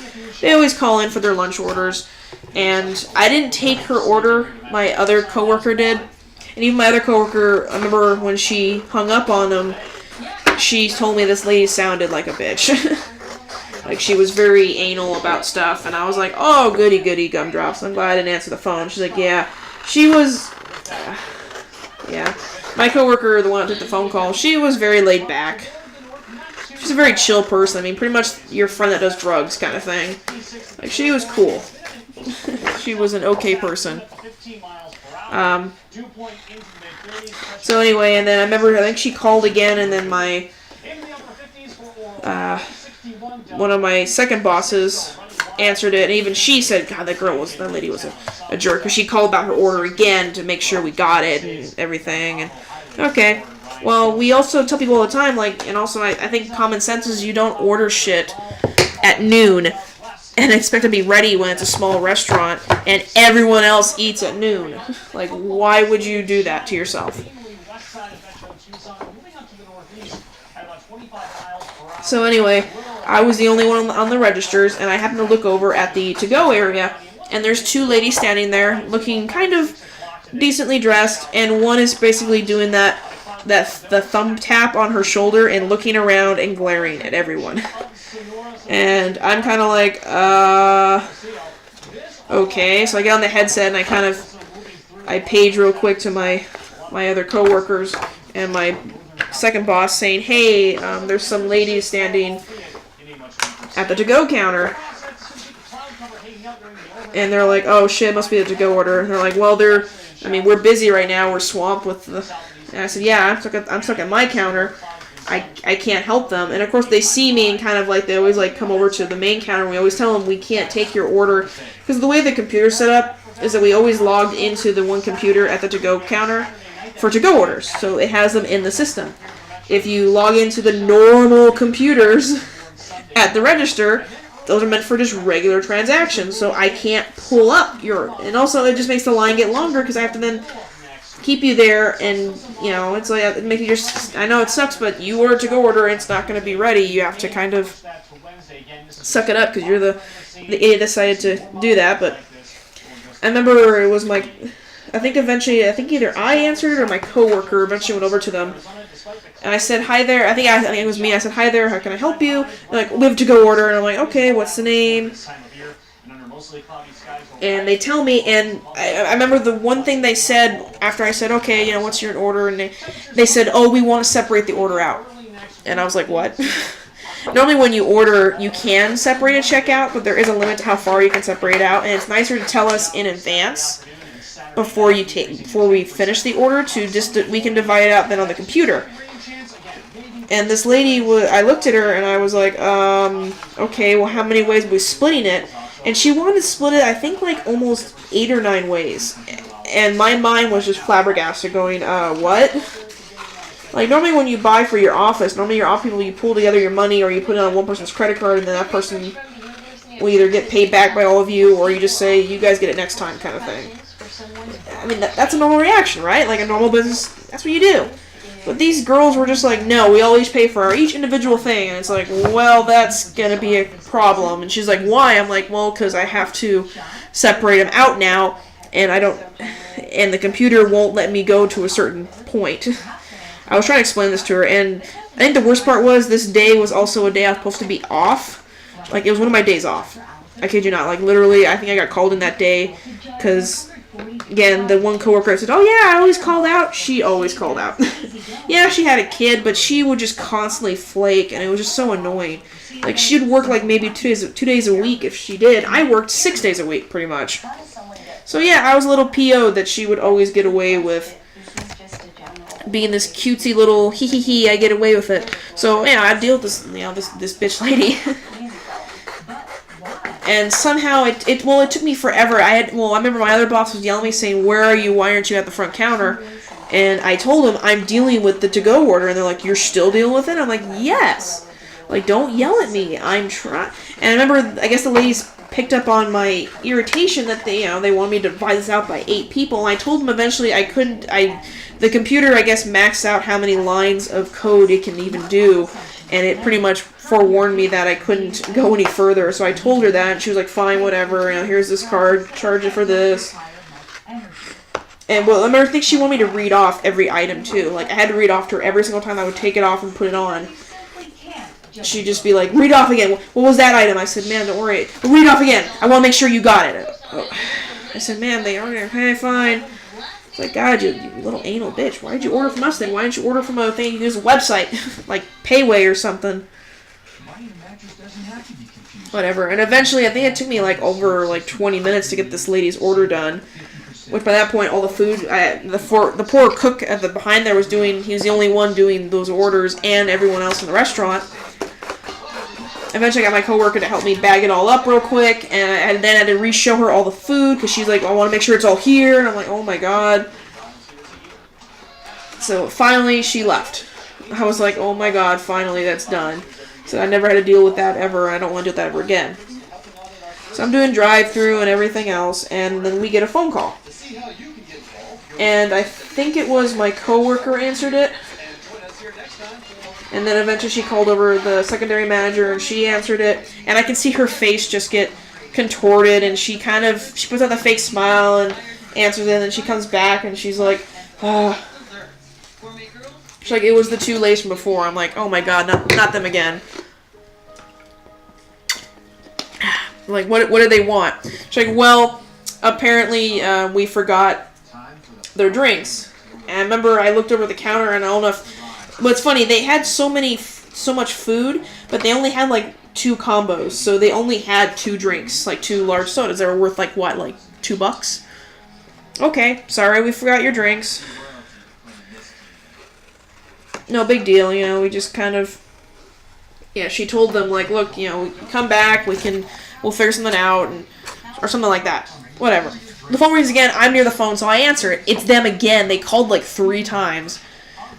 I said, you know, hi there, welcome to, you know, how can I help you? And she's like, you sound like the girl that took our order before. I said, no, ma'am, I did not take your order. I did help you check out, though. Oh, it was you. Well, you forgot our drinks. What are you going to do about it? I said, excuse me? Like, I'm trying to think polite, and she's like, you forgot our drinks. What are you going to do? And, I mean, my rude ass wanted to tell her, we're not Pizza Hut, we don't deliver. You have to drive your ass back over here if you want your stupid $2 drink, which you can probably get from a vending machine. So, I mean, I thought reasonably, I took a minute to think about it, how I was going to phrase it, and, you know, I responded back with, I'm sorry, ma'am, we don't deliver. I'm sorry we forgot your drinks, however, I'm not allowed to leave the business to just deliver 2 drinks to you. If you do come back, I'll write your name down, I'll tell my boss about this mistake, and they'll probably offer you a free drink. And, you know, maybe, like, my boss tends to give, like, free pastries out to people that, you know, we screw up orders on. And it happens. It's a place. And she's like, that's not good enough. We want our drinks. I reiterated it again, saying, ma'am, we don't deliver. I'm sorry. I said, my boss, I'll ask him. He might even give you a free meal.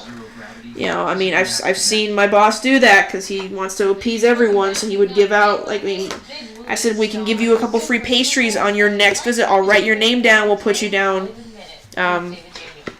for a thing.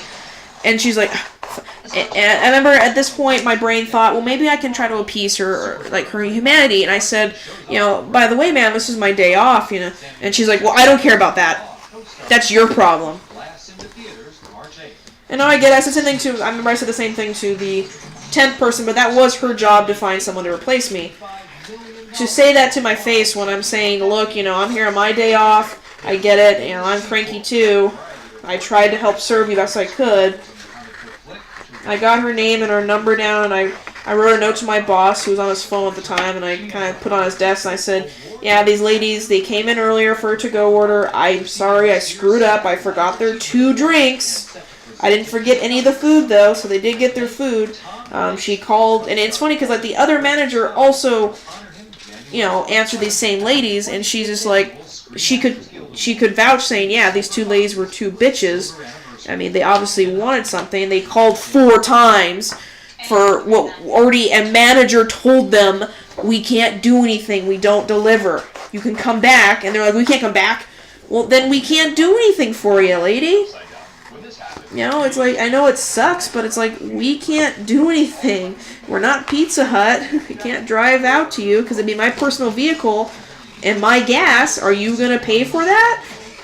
Because my boss doesn't. Yeah, they had catering at my place where I worked at. That's catering, though. Catering was a minimum of $100. We're not delivering 2 drinks for $4. I'm sorry we forgot them, but you should have also reminded us, too. But then she had like 12 different items, and she kept making me reiterate everything 5 times. I'm pretty sure I didn't forget any of her like combos or any of her other small items, but whatever. I thought it was the end of that. You know, I thought, well, these ladies are kind of jerks, but whatever, you know. I've seen worse there. Working in retail and in food now, I've pretty much seen the worst of humanity there is to offer. You can't get worse than people complaining. People are jerks. They want free stuff. Trust me. Well, about a week later, it was around this time I finally sent a letter off to I actually sent an email to my boss, because I couldn't tell him face to face that I was considering leaving. You know, I was kind of done with all the dumb stupidity of people. You know, I was tired of getting up every morning at 4:30 to be at work by 6. And I would be there sometimes until 4 o'clock in the afternoon because my boss would be an asshole to me. Sorry, I'm going to curse again. He would basically tell me stuff like, you know, oh, he wouldn't let me go home, even though my shift would say I'm supposed to leave at like 2. And I would be there until 4. Once while I was there till 5 o'clock one time, and I remember the night crew got on saying, why are you still here? Didn't you open? I said, yeah, I know. He hasn't let me go home yet. I finally said, you know, it's not what I signed up for. You know, I signed up for part-time work, for a little bit of extra cash in my pocket, and just something that, you know, and it was just becoming a hassle. I was fighting with my boss. I didn't like all my coworkers pretty much were gone. It was just me and like one other person working there. It was pretty miserable. I don't know why my boss was not hiring anybody, even though he had several girls do stuff. Whatever. I sent a nice little written up email. But then I kind of, within that week time frame after that incident with that lady, I was like, maybe I want to stay here a little bit longer because it is a job and it's a pain in the butt to apply for new jobs and it's a pain in the butt to go through interview and actually learn, sorry, to learn new skills. You know, I mean, I've been there for over 2 years. I kind of knew how every machine worked. I knew how to operate. I could do cashiering. Yeah, I could do pretty much everything. So I remember my boss later talked to me before this whole thing. He was like, so, you know, do you still want to leave? And I'm like, no, I'm sorry I sent you that email. He goes, no, it's okay. He was actually in a good mood that day. That was kind of the shock part. I said, yeah, I'm sorry. I need to get some steam off. And I wrote a letter. I didn't write an angry letter. I wrote a very professional letter saying I wanted to quit. Well, like I said, a week later after this little incident with these ladies, we were about midway through our shift. I think it was like around 11 or noon. Like and we had a couple of us were working. And I remember I had just finished up some drive-through orders, and I thought, okay, I'm doing pretty good. And all of a sudden, my other boss, she comes by, gives me this look and says, the boss wants to see you. But she gave me this look of, it's not good. You know that look. It's someone gives you that look of, oh shit, you know, shit's gonna go hit the fan. And I'm thinking, going, what did I do wrong? You know, I've been doing the drive-through, I've been taking orders, I haven't screwed up anything in a while. I didn't spill drinks on someone, or I didn't forget to open the drawer up to give someone their change. I'm like, okay, what did I do wrong? So I plant my hands and I walk over to my boss's office and I see him and I go, hey, you wanted to see me? And he gives like that pretty sigh and he basically says, he goes, so, this incident with these two ladies, and it took me a minute to realize when he starts talking about these two ladies, and apparently they had written to corporate. I kind of looked at the computer, I could see on his screen that he had gotten an email from corporate that was forwarded from them regarding these two individuals. And they had said, you know, that I was a rude, I seemed like I was exasperated, wasn't pleasant to work with, and that she gave the excuse it was supposed to be her day off, and he threw it back at me saying, why did you tell me it was your day off? And he didn't let me a word edgewise. He was pretty much just shouting. I mean, he was shouting at me. He was mad, obviously, at something else. It wasn't just me, but because I was there, I was the scapegoat. And it was kind of annoying. And when he finally let me talk, he was shouting at me saying, you know, you're ruining my business, Kelsey, and you know, you said you didn't want a beer anymore, so are you gonna stay or are you gonna leave? And I thought about it, and with him acting like that and me having to deal with that shit, I said, you know what, I'm gone. He's like, good, get out. I was like, damn. So I stormed past all the people in the kitchen, went over to the computers, logged out, walked past the door that I'm looking at him. I took my apron off, threw it in the bin. Thank God I didn't forget my jacket or my purse. I mean, I can't imagine trying to go back there to get that stuff. And I went home crying. I kept thinking my boss might call me later and say something like, you know, I'm sorry about the way I acted, or can you come back or something. I kept waiting for that. Never got it. I did get several texts and phone calls from some of my coworkers saying, hey, what happened? And I told them, I said, because they said they heard my boss yelling, and they were all out in the dining area. So I was a little pissed off that my boss did that in front of all these customers. And I mean, I don't think any boss should ever have to yell at their employees. Even if the employee, unless the employee really, really screwed up. But even then, you shouldn't yell in front of customers. You really shouldn't. That's just unprofessional. I don't care if we were in the back, but it wasn't like, there's no wall or door to block us. He was literally like he's in a little closet for his office right off next to the kitchen. So it's just, we were within like 10 feet of most of the customers. So, either A, he could have pulled me into the closet, closed the door, which would have been kind of creepy, or B, gone outside and we could have talked, you know. That kind of thing. But yeah, they told me, "Are you okay? I saw you storm out. I saw you crying. I heard, the boss was yelling at you, and they're like, you didn't deserve that." And I'm like, "I know, but I'm like, are you gonna come back?" I said, "No, I told the boss gave me an option of either leave or stay, and I was not gonna stay in that environment." And it's funny because one of the training bosses that had come to that location before they opened up his store, that was about a couple miles away, he sent me a text about a few months later asking if I could help him out at his store. And I told him what had happened because I think I'd seen him I got up to his store because unfortunately I still like the food there, but I could not go to the one where my boss was, or my ex-boss was, because, I mean, it's awkward. You don't want to go there. Even though you're a customer, I expect you nice. Like, trust me, only now, this has been like 4 years now, I can only now go into that restaurant again. I was terrified to walk in there, and when I saw him a couple times, my heart stopped, and I felt like PTSD moments. Some people might go, "Oh, he just yelled at you, so what?" It's like, no. Like I said, I've had a history now, and people have yelled at me, and I don't like it. For me, it's like when you go on a roller coaster, and you don't want to be on that roller coaster. So anyway, I went to the other location just to kind of eat there. I like some, because they had really good pastries, and they have pretty decent sandwiches. And he had asked me once, saying, "Hey, if you want to help out." I said, "Would it be okay? 'Cause I mean, let the other guy know." He goes, "Yeah, it's fine." He's like, "You still have your uniform?" I said, "Yeah, I still have the uniform. I hadn't burned it or anything yet. I had contemplated doing a bonfire and burning it, but it's polyester, and you probably don't want to burn that, even though I really, really wanted to." So I actually helped him out for about a month or so. I would go in and I open up a little bit, and I would be there for a few hours. And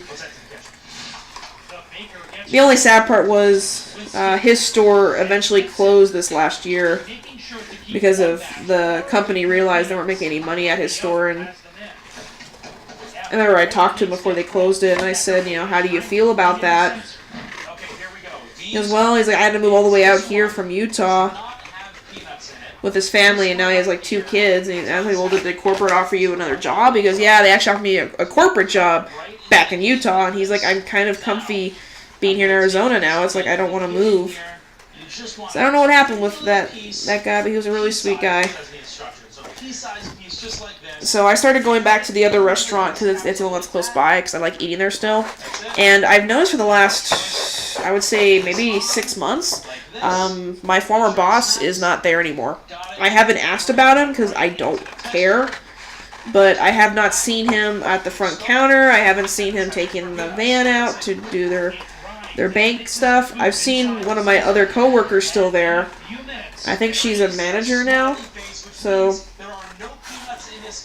I'm glad she survived. Let's see if it can spot the peanuts in the cake with the peanuts. I follow the same exact instructions, putting a sample into the tester and waiting for the results. And there it is, a picture of a peanut. And it says peanut found. Very, very simple. So if you had a child with a nut allergy, you would know they can't eat this cake. They could eat this cake. It worked. But will it work on pre-packaged foods you buy at the grocery store and bring home? Okay, we bought granola bars. We have regular chocolate chip granola bars right over here. There are no peanuts in these granola bars. Then right over here, we have peanut butter chocolate chip granola bars. I take a sample of each and run them through the sensor. I'm sorry. Peanuts in the no peanut granola bars. Peanut found. Sorry, my voice was just kind of going. I can't talk forever. I mean, I can try, but it hurts. Like a random raisin in a bowl of trail mix. I'll run it one more time with the raisin. Can you hear that? Can you hear that? Hold on, bring the boom mic in. Come on in here. You can hear it's like churning up the raisin. And then the results. Wow, there it is, the picture of the peanut. Peanut found on that little raisin in a bowl of trail mix. 5 out of 5 times. The sensor nailed it. Crazy. And that was Jeff Ronson reporting. Well, your next shipment from Amazon might help you discover some. So yeah, I mean, it was kind of sad because I'd been at that place for about, like I said, almost two and a half years of my life. And I mean, and it's funny because when I first joined there, my mom told me I should have quit within the first month because again, I would sit there and wait on my waited my ass for like 2 hours just to work for like 15 minutes and then told to leave. But I told my mom, I said, no, I'll stick it out because, I mean, I'd done the training and everything, and there was really no point in just leaving. Plus, I mean, I tend to always outlast everybody in my groups. Happened at Kohl's, too. I was the last one in my original hiring group to quit.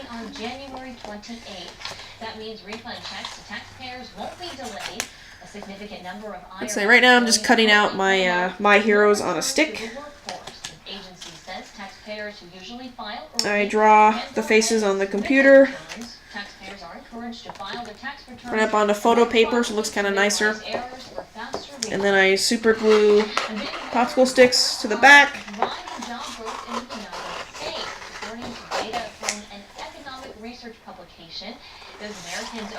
So yeah, I mean, I definitely wouldn't mind getting another part-time job again, but it's just, I've been applying. I mean, I've done stuff. I tried applying during the holidays. I applied to Costco again. I applied to Target. And it's funny because Target, actually, I did have a phone interview a while back for them. And the lady was kind of like really nice, but then she's like, well, what do you want to work for? What department do you want to work in? And I was like, well, what departments are you hiring for? And she's like, that's not the question. Where do you want to work? And I'm like, that's kind of dumb, because if I say, well, I want to work there, and you go, oh, no, they're not hiring that department. It's like, well, what are you applying for? Yeah, I don't know. I applied like 2 weeks ago or a month ago, and you're just now calling me. I don't know, lady. And eventually she was like, well, we're hiring for for the like we're hiring for apparel and the grocery section. And I'm like, well, I said, what's the grocery one entail? And she's like, it'll be lifting 50 to 70 pounds of stuff, and you're going to be in the cold back room. And I was kind of like, I don't really want to do that. I'm not really a stalker. And I said, plus I worked at Kohl's. She's like, oh, so you want to do, I'm like, no, I don't want to do retail again. Like, why are you applying to Target? It's like, well, because I need a job. And she mentioned they were hiring for the electronic area, and I said, oh, I could probably do that. And she's like, well, what's your qualifications? I said, well, I don't have any prior experience, but I do, I know YouTube, I play video games, I know PS4 stuff, I know Switch stuff.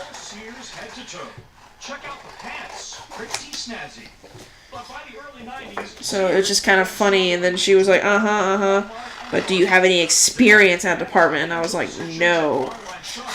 And she's like, so what would, when she described everything, she's like, okay, what would be your top pick? And I said, I'd like to work electronics. I mean, it's a simple job, and I'm pretty sure I could easily figure it out. And she's like, what would be your second pick? I'm like, I guess it'd be the retail area. The apparel, women's apparel, fitting rooms. Ugh. And then I got an email, I think about a week or two later, saying, we're sorry you were not picked. So I'm pretty sure that lady was like, nope. Hate to say it, that those places only hire for, again, they want people that have prior experience, and it's just stupid. Toys R Us is out of business.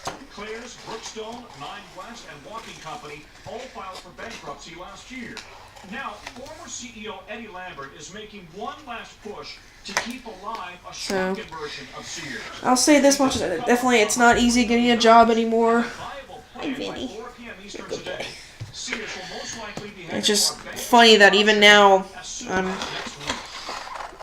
so, I mean, that's why I do conventions. It's what I love, and it doesn't require me to apply for a job.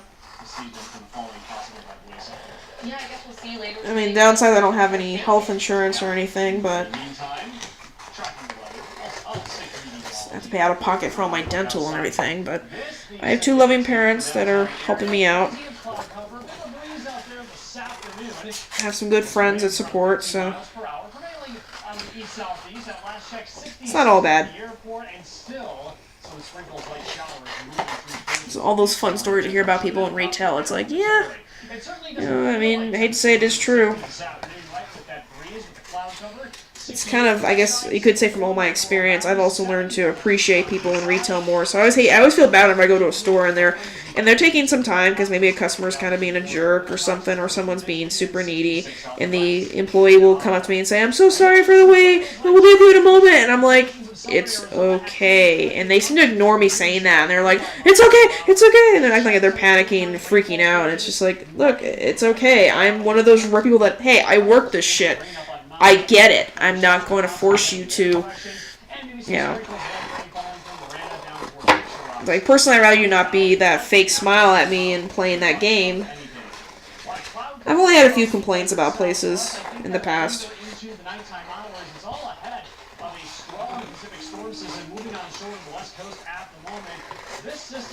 But most of the time I tend to get it resolved because I've learned just to kind of, you be firm. Just be firm. Don't be a jerk. Don't complain. Don't complain to complain. My friend's pretty smart though. He's learned the game of always call up places like your internet provider or cable and ask to speak to a retention specialist. It's funny because recently his sister was going to cancel their dish service because it gets pretty pricey to have satellite, and so she was like, well, we don't watch TV, we only watch PS4 and Xbox, and we watch Crunchyroll and Netflix. So they just like, yeah, let's cancel our. They only have the satellite for Game of Thrones for HBO, and again, there's no Game of Thrones right now. So she called them up and he told me she tried to quit. She really did. She tried to quit. And they pretty much gave her the best deal ever. They cut her bill a third, and they also gave her free upgrades to the new Joey systems. I'm like, she got her bill cut like in half, got a free upgrade. All because she thought I was going to quit. And I told my mom this. My mom's like, oh, and I'm like, no, Mom. It's fun. My mom didn't believe this at first, so we made my friend call our dish people. That was a little harder to cut out. He's a little bit pain in the butt because of all his hair right here. But I made her call our dish people a while back and do the same thing. And sure enough, they cut her, or I think she called Quest, our internet servers, and they actually cut our bill down to what we used to pay when we first joined. And she didn't believe it. We got a thing in the mail now saying now they're considering putting it back up to what it used to be. Alright, thanks, Jeff. Well, we have a traffic alert for you. This is a live look at an active police situation near Miracle Mile in Wells. Oopsies, that's not good. Apparently, there's a situation involving a man with a knife. Unfortunately, that's all we know at this time. We'll bring you more information. I'm not going outside town, dude. But if you're about to head out, be sure to avoid the area. With the arrival of the new year, so yeah, I can't trust it enough. If you ever feel like you're paying too much for your cable, your satellite, your internet, whatever, just call them up and just talk to someone. Tell them, I want to talk to your retention specialist. I'm not saying that you'll always get a gonga deal, but they're allowed in their power to give you discounts or even like free upgrades. And yeah, it's only temporary, but as long as you every 6 months or whatever the plan is for, just call up again. Just tell them, I'm thinking of switching, or I'm thinking of going to your other people. I mean, we have Dish. We can always tell them, look, we want to go to DirecTV. And they'll be like, oh, no, don't go to our competition. The only problem with the internet is that we only have one option out here where I live, so it kind of sucks. But we can just point out that our internet does suck. My friend ran our speed a while back, and it's pretty low. So unfortunately, I can't stream all my games. I can't stream Don't Starve. It will not. But then again, it won't work on his computer either. So we've kind of learned that Don't Starve together is one of those games where I guess because it's sharing a server with the internet, everybody else, that it lags so bad. My mom also uses Netflix and most nights, so it's kind of hard also to stream when she's doing Netflix. I had to ask her when we were in California. I told her that, saying, yeah, once in a while on my computer I know when you're on Netflix. And she's like, oh, you do? How? I was like, well, because basically my internet on my computer kind of goes slow. She's like, oh, it doesn't. I download all my things in advance. And I'm like, you do? She's like, yeah. And then when I'm watching an episode, it already has the next one loaded up. I said, oh, so you have it on in the background. She's like, I do? I'm like, did you not realize that when you're watching an episode and you tell me that it's downloading the next one, that means it's downloading it? You silly goose. She's like, oh, I didn't know that. She's like, I'm sorry. I said, no, it's fine. You're allowed to use your internet. I'm just telling you that when I'm in my room and if I want to, What are people saying about you know, Fellowship Square?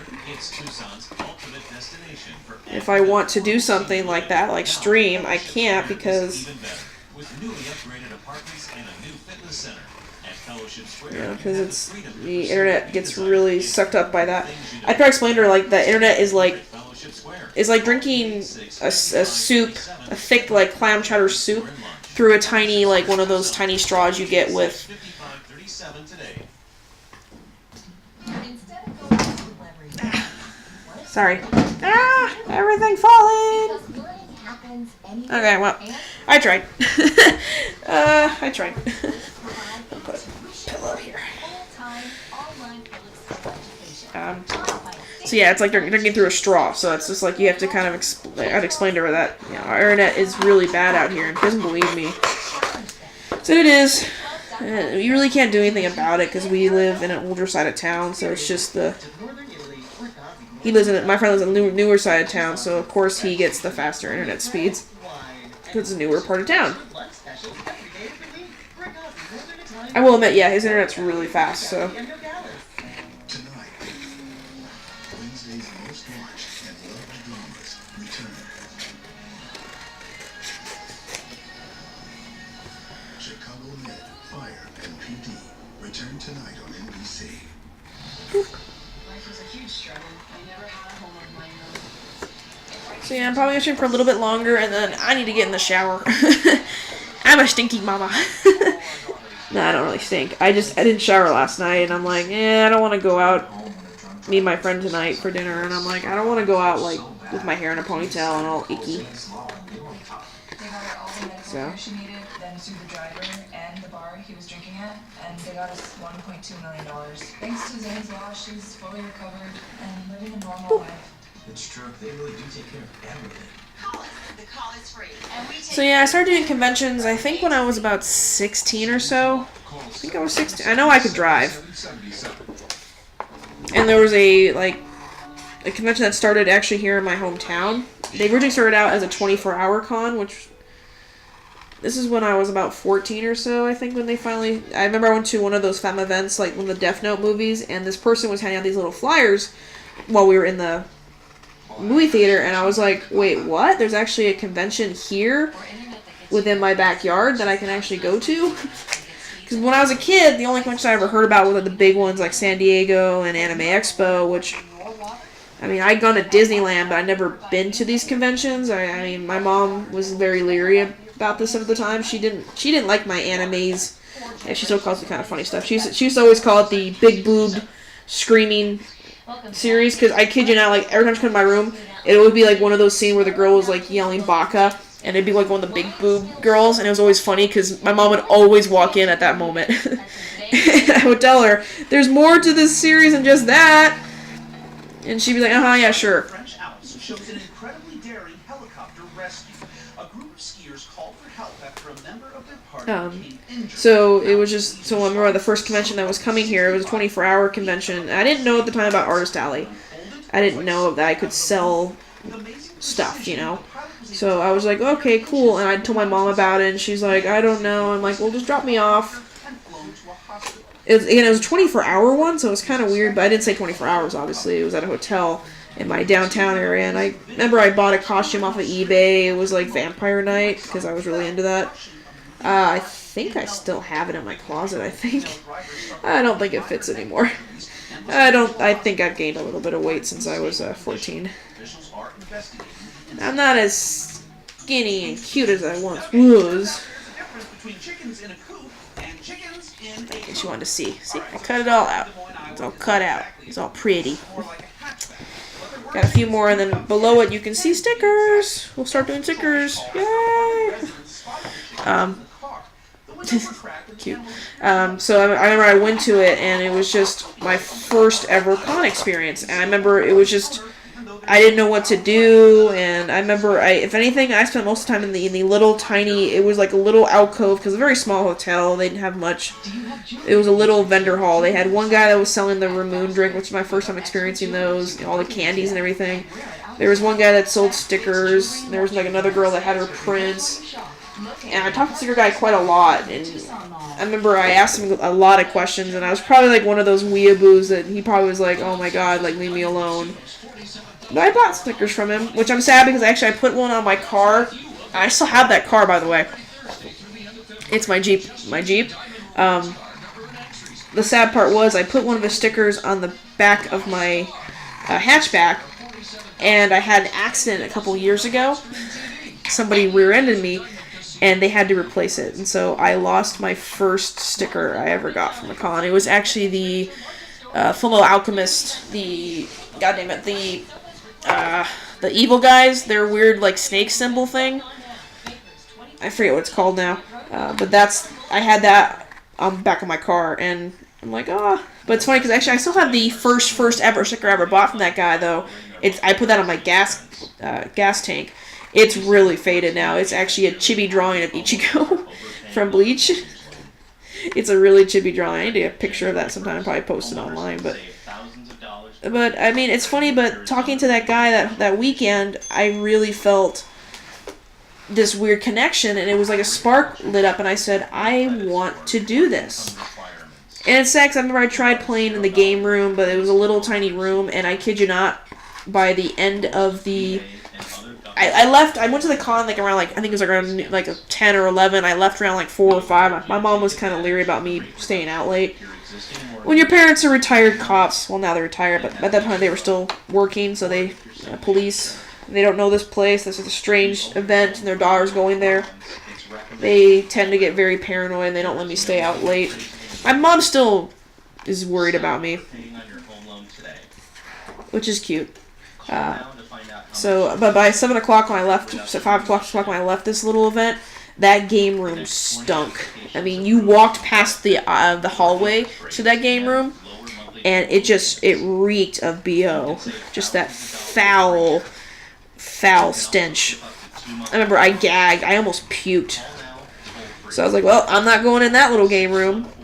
So that's what I stayed mostly in the vendor hall. I remember I entered the costume contest. Didn't win anything. But that's kind of that sparked my interest in conventions and sparked my interest in artist alleys. And I started looking up other shows. And I found a couple shows in Phoenix. My mom didn't mind driving. I forget the name of the show. I think I have a photo album. I was really into taking pictures, by the way. I was kind of an odd little kid. I made a little photo album of that other convention I went to for fun. I wasn't selling yet. I was still kind of figuring out what I wanted to do. A penny found in Massachusetts in 1947 is now up for auction. That penny you see right there. It was pressed during World War II when copper pennies were supposed to be made of steel. Only a handful were mistakenly pressed with copper. The current bid was at $120,000. A similar penny sold for $1.7 million. So anyway, yeah, I went to a convention in Phoenix. It was like my mom paid for the hotel, and she drove my car. And we drove my car up there. I wore some costumes, and we actually, at that time, my cousin was living in Phoenix with her current boyfriend. So we met him at the hotel for a bit, and they were kind of like mesmerized by all the stuff, like, what is all this? And I was like, oh, it's some weird, it's anime stuff and Japanese. Same thing, the elevator reeked of BO. There was a lot of weird wackadoodle kids there. It was just kind of oddballs.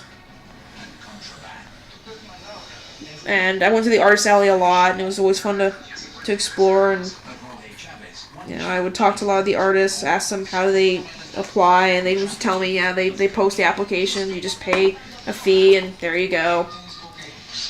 And the sad part was that was the same event, which it almost turned me off to doing conventions ever again, because somebody stole off my car my registration plates. Register your car, you had a little sticker you put in the corner that says that you paid. Somebody scraped them off of my car, and then they tried scraping off the date. In Arizona, we have a thing where you have on both corners, you have one corner that says the date, or the month when you register, and the other corner will show your sticker that shows it good till whatever year, and then your plate number on it. Well, I think at that point I had done at least at least 3 or 4 renewals, so I put them over each other. Well, I remember when we came out to go somewhere, like to go to the mall to eat, and I looked down at my car, and this is like back in like 2009 ish, 8, and my car's an 07, and also I looked down and it says 2007, and I'm like, that shouldn't be right. It should say like 2010 or 2009 or something. It should say, the next year. I shouldn't. And I looked down and I realized I could see, and then on the other corner where it says like April, that somebody, like a screwdriver, a flathead screwdriver, I could see part of the corner was uplifted. Like somebody, and so basically someone did that. They used a flathead screwdriver to pull up on my registration. So someone stole my registration in the parking lot of the hotel this convention was at. I was not happy. That I never had that happen to me before, and I still to this day kind of feel a little violated. I've never had that happen since, but my mom kind of laughed because she's like, yeah, basically if a cop pulls that person over, it'll have your plate number on it. I'm like, yeah, but then I was worried with us driving back home, would a cop pull us over because they would see the 2007 and not see the current year, not see 2008 or 9 on it or whatever. And Mom's like, nah, don't worry, we'll explain to the cop. When we get home, we'll have to call DMV. And I was like, okay. So yeah, that was kind of really annoying. So, and plus that convention apparently had a lot of problems, because that was their last year they ever were in business. I heard later on that pretty much the people who ran the con kind of screwed it up a lot. They did a lot of stupid shit. Which can happen. A lot of cons happen like that, It's like they start up, run by a couple of people, and if the people don't file their taxes or pay people, or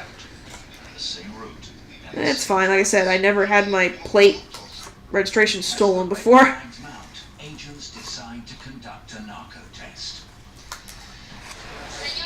The 24-hour call I mentioned, they then for the next 2 years they decided to, because the 24-hour one did so well, they decided to bring it back for 2 days. Yeah, they made it a full 2-day con, 24-hour, and they changed hotels. They moved to a different downtown hotel, and that's when I finally applied to do Artist Alley for them. And I went to their meeting before they opened. It was kind of weird, but it was like my first real experience with an Artist Alley.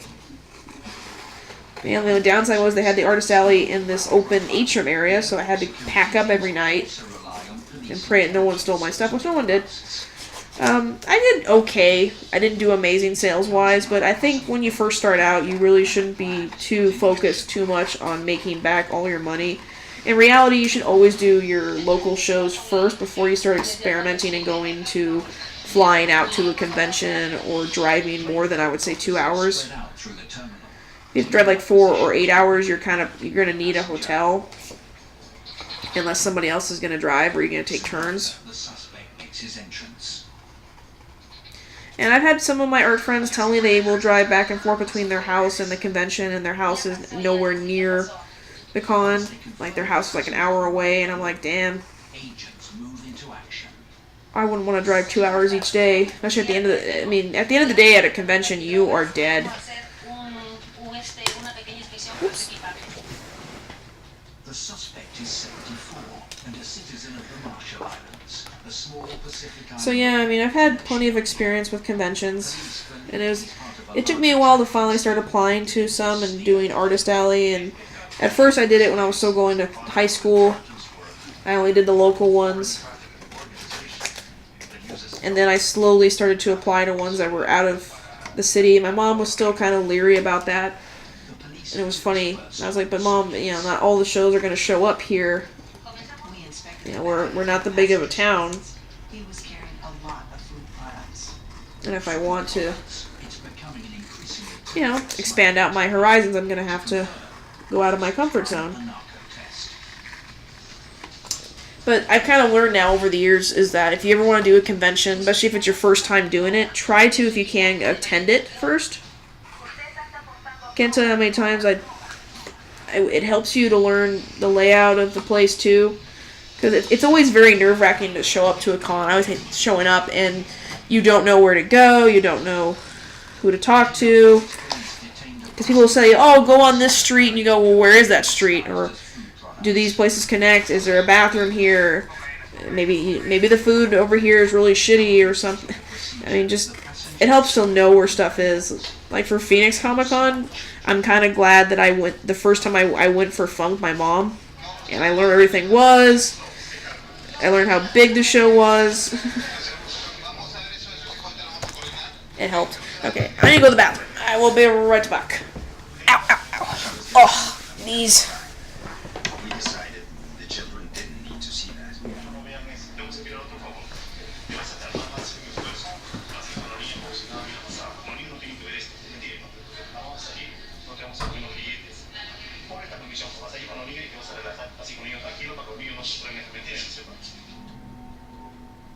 The investigation will continue at Anti-Narcotics Headquarters.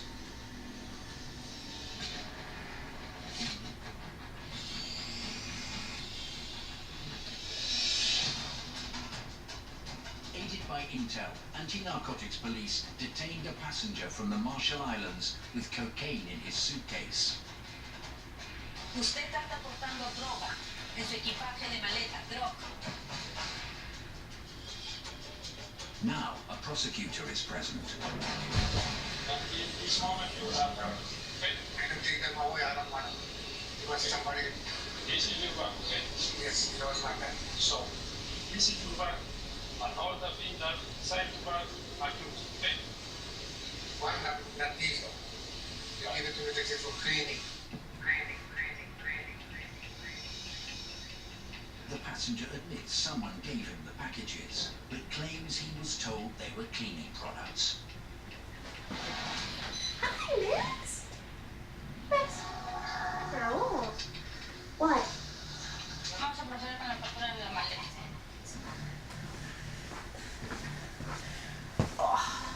Stretchy. At Anti-Narcotics Headquarters, the police remove the suspicious packages and test them for cocaine. Positivo para metanol y cocaína. You see, we have made a test. This is a cocaine test. Cocaine test. This is drugs, okay? Do you understand? I don't think it's cocaine.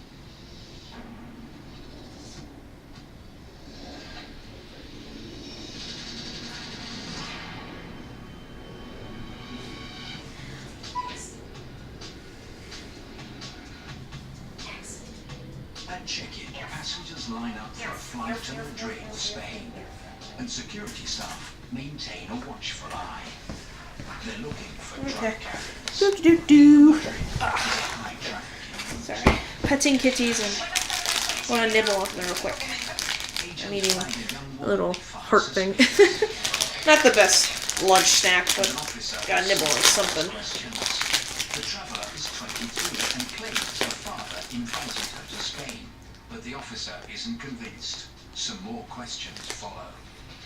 ¿Qué tal, señorita? ¿Me permite su pasaporte, por favor? ¿Usted está viajando sola? Sí, ahorita sí. ¿Sí? Sí.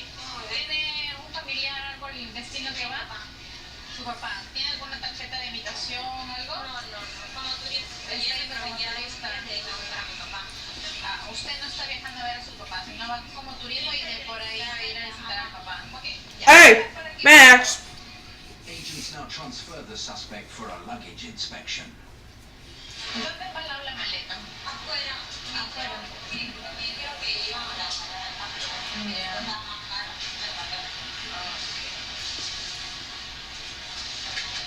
¿La maleta dónde la compró? ¿Cuántos años tienes? 23. There's nothing illegal in the contents of the suitcase, but the police still find the passenger suspicious. ¿Quién te compró el pasaje? Tu tío. Mi tío le mandó a su suegra. Ah, ok. Me dijiste que te lo había comprado mi papá. Mi papá también está ahí. Tengo una mujer. No tengo mi problema. They've caught her lying, and contraband may follow. So they dismantle the suitcase.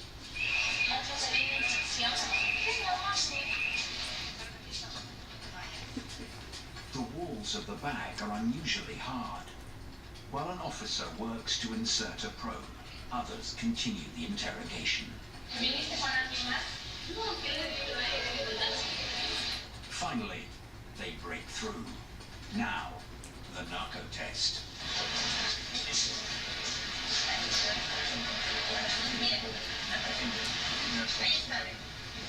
Azul, positivo para drogas. Positivo para drogas. Esta coloración azul turquesa nos da el indicativo para que haya cocaína. Usted está transportando drogas.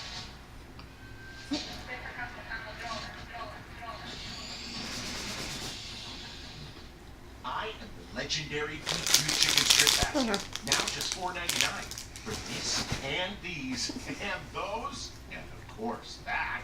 So much that. Because I'm not fast food. I am fan food. I went through your return line by line and everything looks great. Oh, good. We're here to help. I'm actually calling you from my yacht. You know they can't see you, right? Is that true? Oh, she's right. Are you kidding me? I spent $9 on this coconut. Turbo Tax Law, now with CPAs on demand. Hi. Those What do you want? arms, they'll be jelly tomorrow. Max. It'll hurt to sit and laugh. 'Cause that workout Hi, Max. Come here. Come here. Feed it. Come here, you with cutie. special calcium, with iron, See? protein, and B vitamins. There. You can stay right there. Feed your power. You going? Okay, bye-bye. What? I'm not feeding you. Hey, Kurt, are you watching the Mr. Geico? Sure am. They've been saving folks money for years. And now they're re-airing some of their all-time greatest hits. Hump Day, Caveman Airport, and even... I'm not feeding you. Stop running in the kitchen. This crude to taste great, but those Geico ads are even better. But that's not all. Vote today and you can enter for a chance to appear in an upcoming Geico. Just visit geico.com/beststuff. Oh, Geico. I am the legendary DQ chicken strip basket. Now just $4.99 for this and these and those and of course that. So much that. Because I'm not fast food. I am fan food. It was basically the best way, isn't it? Explore. We was selling in the future. We had the best folks you can imagine. We were a browser company. Not a browser company. One word. Netscape. Netscape was a name that everyone knew. Microsoft declared their efforts against us. Did they just threaten Don't need your help, cat. Okay. Okay, let's make some stickers.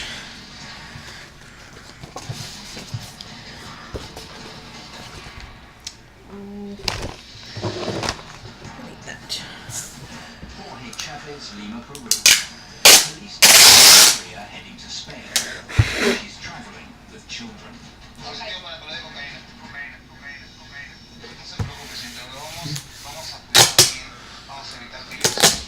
What? What do you want, baby? What? What? Don't rub that, Max. Don't rub that. Max. Max. Can you not rub that? The passenger is officially Stop!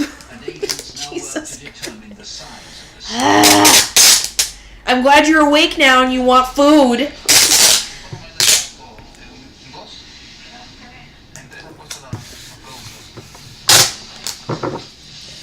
I am right now covering the stickers with clear tape. I use printable sticker paper, which is very, papery. One of my artist friends actually, because I remember I bought from her ages ago, and I asked her how did she get her stickers to be so, vinyl-like, and she told me this trick, which they don't sell anymore, but Staples has a sticker paper. Now it's sticker label, which is annoying. But they have full sheet sticker. Well, these have full sheet sticker paper. And you can just print up any size sticker you want. I mean, I only do about the width of the tape, so I can only do about, I think it's like less than 2 inches. Police uncover 29 packages in the passenger's 3 checked bags. Now, it does not make it waterproof, unfortunately, so just doing this clear tape does not seal the sticker. So I always told people all the time when they would buy from me, my stickers these ones are not waterproof. They definitely feel better than the normal stickers. They don't feel paper-like, so that's kind of a nice little thing. And if you want to take a step further, if you have a circuit or a cricket or what they're called, you could print them up, do this, and then put them on that thing, and it will cut them out for you. But I don't want to figure out those machines, and it's just more money to spend.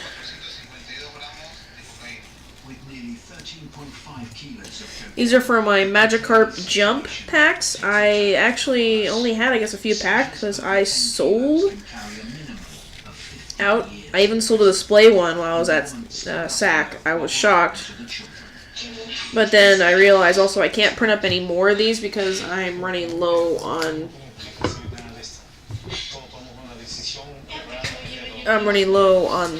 sticker paper. So I went on to Amazon where I ordered it last time because unfortunately all the Staples in my hometown decided to be jerks, and they decided because they weren't making any money here where I live, they closed every single Staples in my town. And that was definitely a big hit to me when I lost my place where I got my sticker paper and my thank you bags, and I used to like just going in there. It was just fun to shop, you know. So if I want to, I can go 2 hours over and go to the one in Phoenix. Or I can order online. But then I realized Amazon sells pretty much the same stuff. So I think a couple months ago I ordered a bunch of staple sticker paper from them. And so yesterday I was like, oh, I need more paper, so I'm going to order from Amazon. I go on their website, type in Staples sticker paper, and nothing comes up. I'm like, that's kind of weird. And the very bottom it says, oh, you bought this item before, and it was the paper I bought. I'm like, okay, cool. I click on it, and it goes unavailable. Don't know when it will be restocked. So I go to Staples website, I type in sticker paper, and they do have a sticker paper, but they changed it to now it's like labels that are certain sizes, so I can't do like this. I can't print up what I want. I'm like, well, that's not what I wanted. So I'm doing what everybody else has done. Pretty much I bought, was it Avery, or basically full sheet labels, printable labels, and that's what I'm going to turn stickers. That's every other artist pretty much is they buy those full sheet printable labels and then they just turn them into stickers.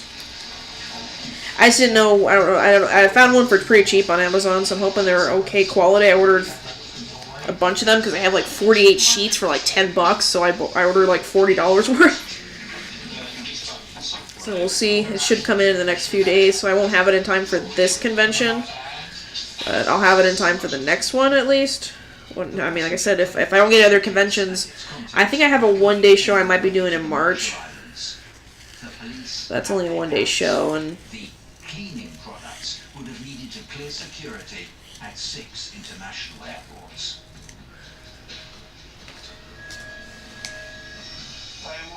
We know that he was going to leave the drugs in Asia. His route was only to divert attention and thus conceal his illegal activities. Okay, just gonna move these guys over here. But so yeah, it's just kind of sucky that I've been using staple sticker paper. God, that is a tongue twister. For quite a long time now. Like I said, Staples left our hometown I think around like 4 years ago. I'm still mad at them for doing that because I laugh. I'll see their trucks, which I mean you can still order from them. It's just funny that I laugh going, so you're making your guys drive 2 hours to come down here instead of having your store right here. It's like I use their geek service quite a bit when my printer stopped working, and I even bought before I bought my last laptop, I got it from them. So I even I used to buy a lot of stuff, including my little table that I used to use at conventions until my mom and my friend broke it. I love my mom and my friend, but they tend to break my stuff a lot. Oh, sorry. Did not mean to bump that back. Sorry.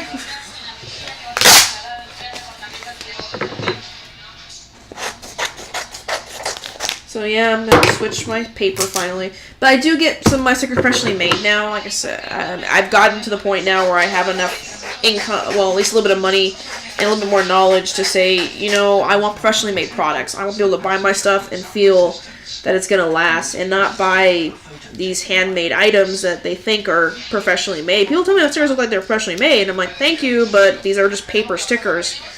If they get wet, they're gonna show. My friend I gave her some stickers a couple years ago, and within, I would say like 3 months, it pretty much faded. Like every con, they'll buy a few for me, and I always tell them, like, guys, these are handmade stickers. Don't think they're gonna last forever.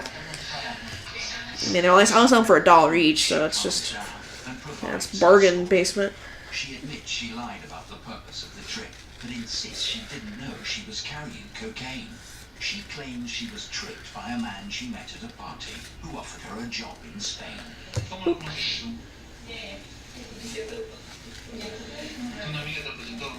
So yeah, the artist lifestyle is never done. I do envy some artists that can simply, drop a new drawing every few months and print out everything from mugs to t-shirts to stickers to lanyards and everything in between, and then they sell it. I try to offer things that are a little more, wholesome.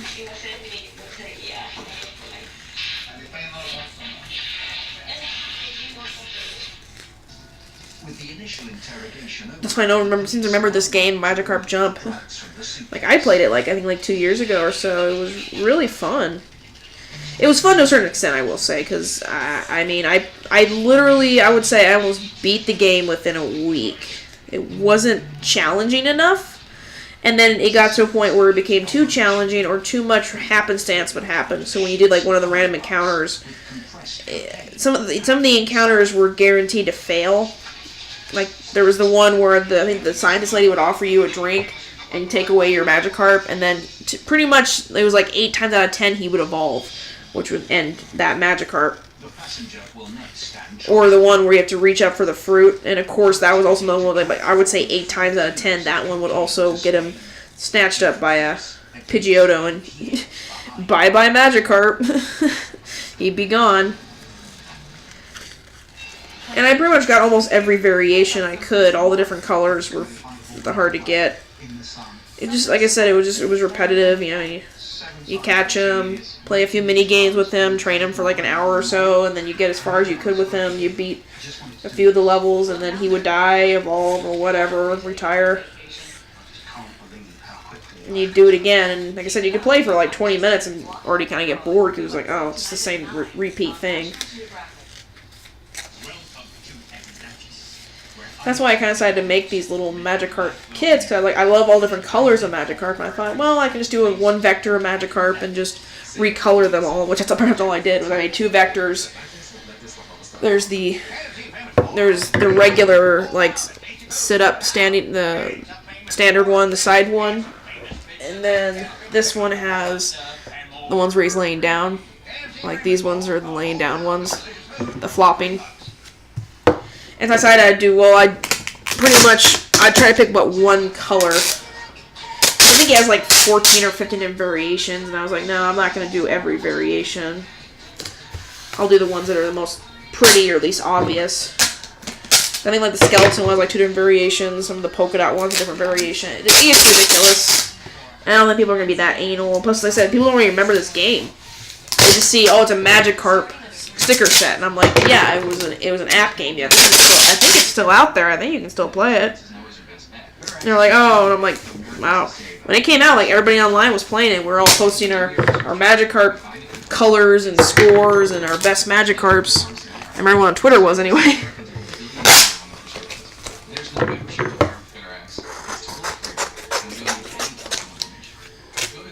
Yeah, just applying for other conventions, hoping I can get into a few more. I'm gonna have to wait till June and such for other cons. I'm just gonna... I don't think Phoenix is gonna be as good as it used to be honest.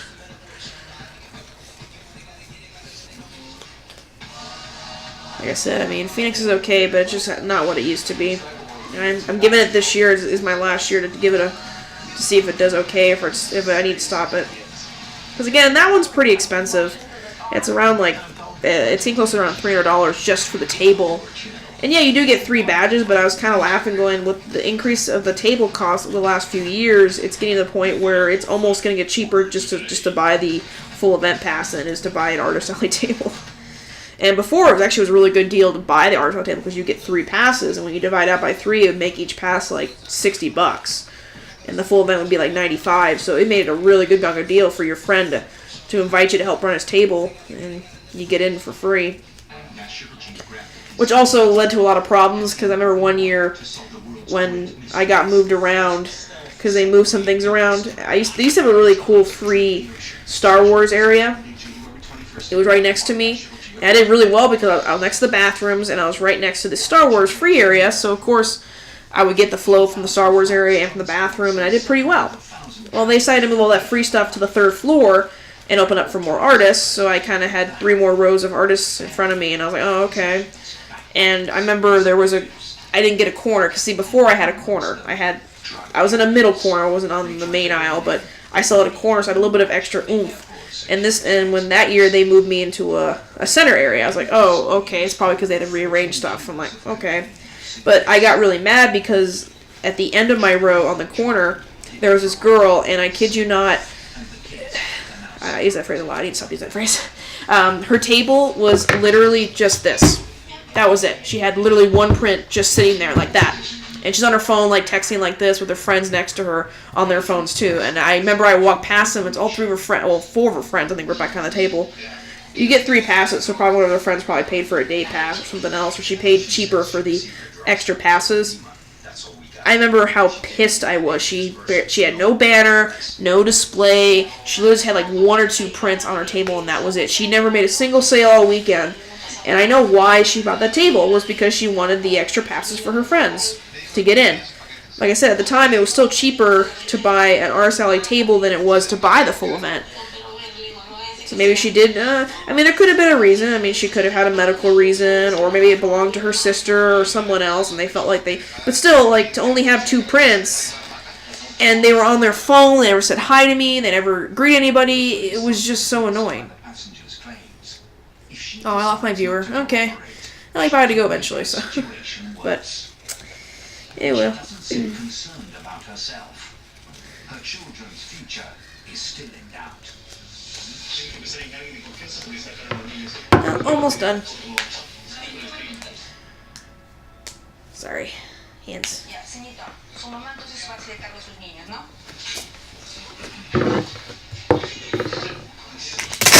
Finally, the kids are accounted for, and the detainee must face a different challenge. Saying goodbye. She may not be seeing them for a long time.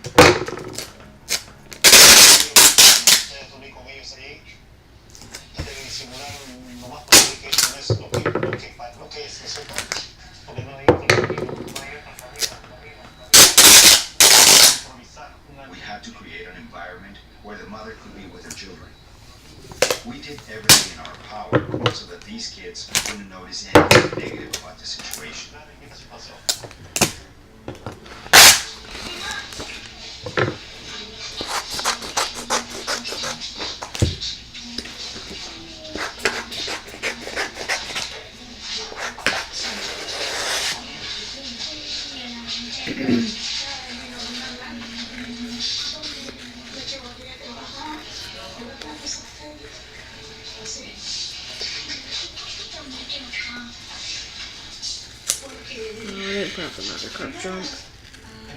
We understand that children know what's happening around them.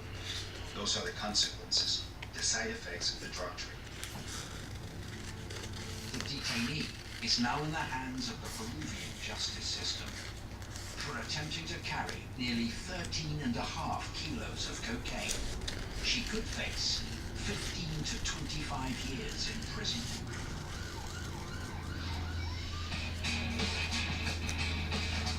Some 18 million passengers travel through Jorge Chavez each year. And many will leave something behind. Items that are recovered end up at the airport's lost and found. Sí, señora, sí lo tenemos. More than 60 items a day arrive here. They're sorted by date and the location where they were found. and given a unique ID. Bien, gracias. Ok, gracias. He recibido 3 cosas: la maleta, un DNI y un estuche. Cuando las personas quieren When someone wants to recover an object, they write or call us. We keep a record of each item. So when they come in, we know in which tray the item they are looking for is stored. que la persona desea recuperar. Tight connections, delays, and security checks are just some of the reasons items are left behind. What's found most often are watches, rings, belts, clothing, and computers. Sometimes guitars, candles. You've seen it all. The staff hold on to items for 20 days. After that, they're sent on their way.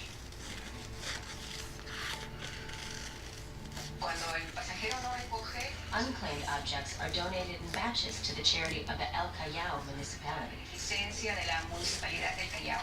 The goal, happy reunions. In a month, they can reconnect more than 100 items with their owners.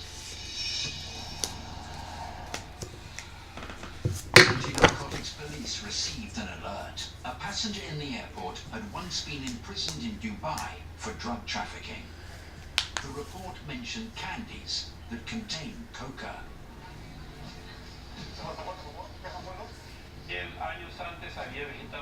Years earlier, he had visited Peru, and as he was leaving the country, he bought some souvenirs, including candy that contained coca leaf, which is a national product. It's consumed here as an energizing drink.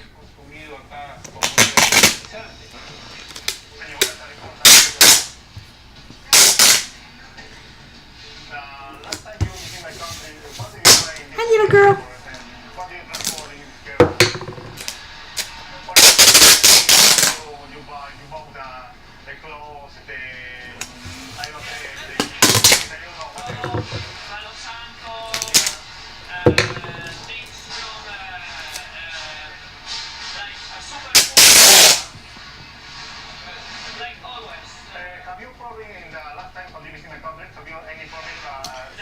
I have to wait for this one.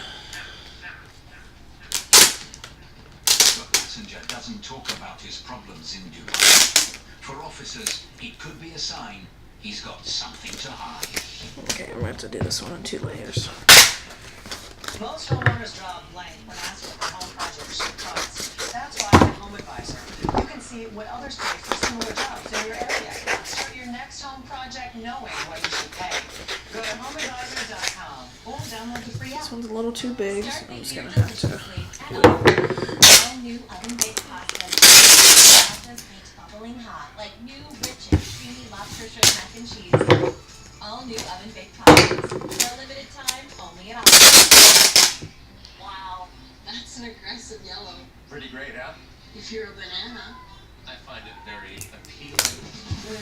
Kellogg's Raisin Bran with bananas. 2 scoops of real bananas. Seriously, kitty cats? Good job raising it. This is Justin. Hey, what's up? This is Justin's brewery on East Court. Beer? My beer. Justin knows beer, but it's not so strong on trademarking person. There are a lot of language like that here. So he counts on LegalZoom for help with a lot of the legal stuff that's part of running a business. We help him with an LLC and trademarks for all his beers. What you said. Which means Justin. Well, thank you to the one person who viewed me and talked. This is Justin's pride and joy. I will post this later on YouTube. It's legal.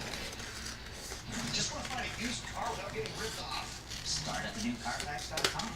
Show me used trucks with great deals. Great deal.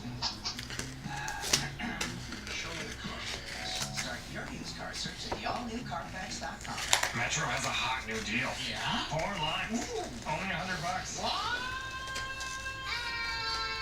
Switch and get 4 lines of unlimited high-speed data for only $100. Plus, get 4 free phones. Metro by T-Mobile. New TheraFlu Power Pods, the cold and flu fighting machine you put in your machine. Press the button to brew up powerful relief. To defeat the toughest cold and flu symptoms fast. New TheraFlu Power Pods. Press, sip, relief. I knew about the tremors. But when I started seeing things, I didn't know what was happening. So I kept it in. You started believing things that weren't true. I knew something was wrong. But I didn't say a word. During the course of their disease, around 50% of people with Parkinson's may experience hallucinations or delusions. But now, doctors are prescribing Nuplazid, the only FDA-approved medicine proven to significantly reduce hallucinations and delusions related to Parkinson's. Don't take Nuplazid if you are allergic to its ingredients. Nuplazid can increase the risk of death in elderly people with dementia-related psychosis and is not for treating symptoms unrelated to Parkinson's disease. Nuplazid can cause changes in heart rhythm and should not be taken if you have certain abnormal heart rhythms or take other drugs that are known to cause changes in heart rhythm. Tell your doctor about any changes in medicines you're taking. The most common side effects are swelling of the arms and legs and confusion. We spoke up, and it made all the difference. Ask your Parkinson's specialist about Nuplazid. Free Solo is one of the best films of 2018. It's visually staggering and deserves the biggest screen in the best theater you can find. Now is your chance to experience the most cinematic documentary lead. Free Solo. Experience it in IMAX starting Friday, January 11th. Rated PG-13. There we go. Okay. I think we're done for now. I've been streaming for quite a while, so bye-bye.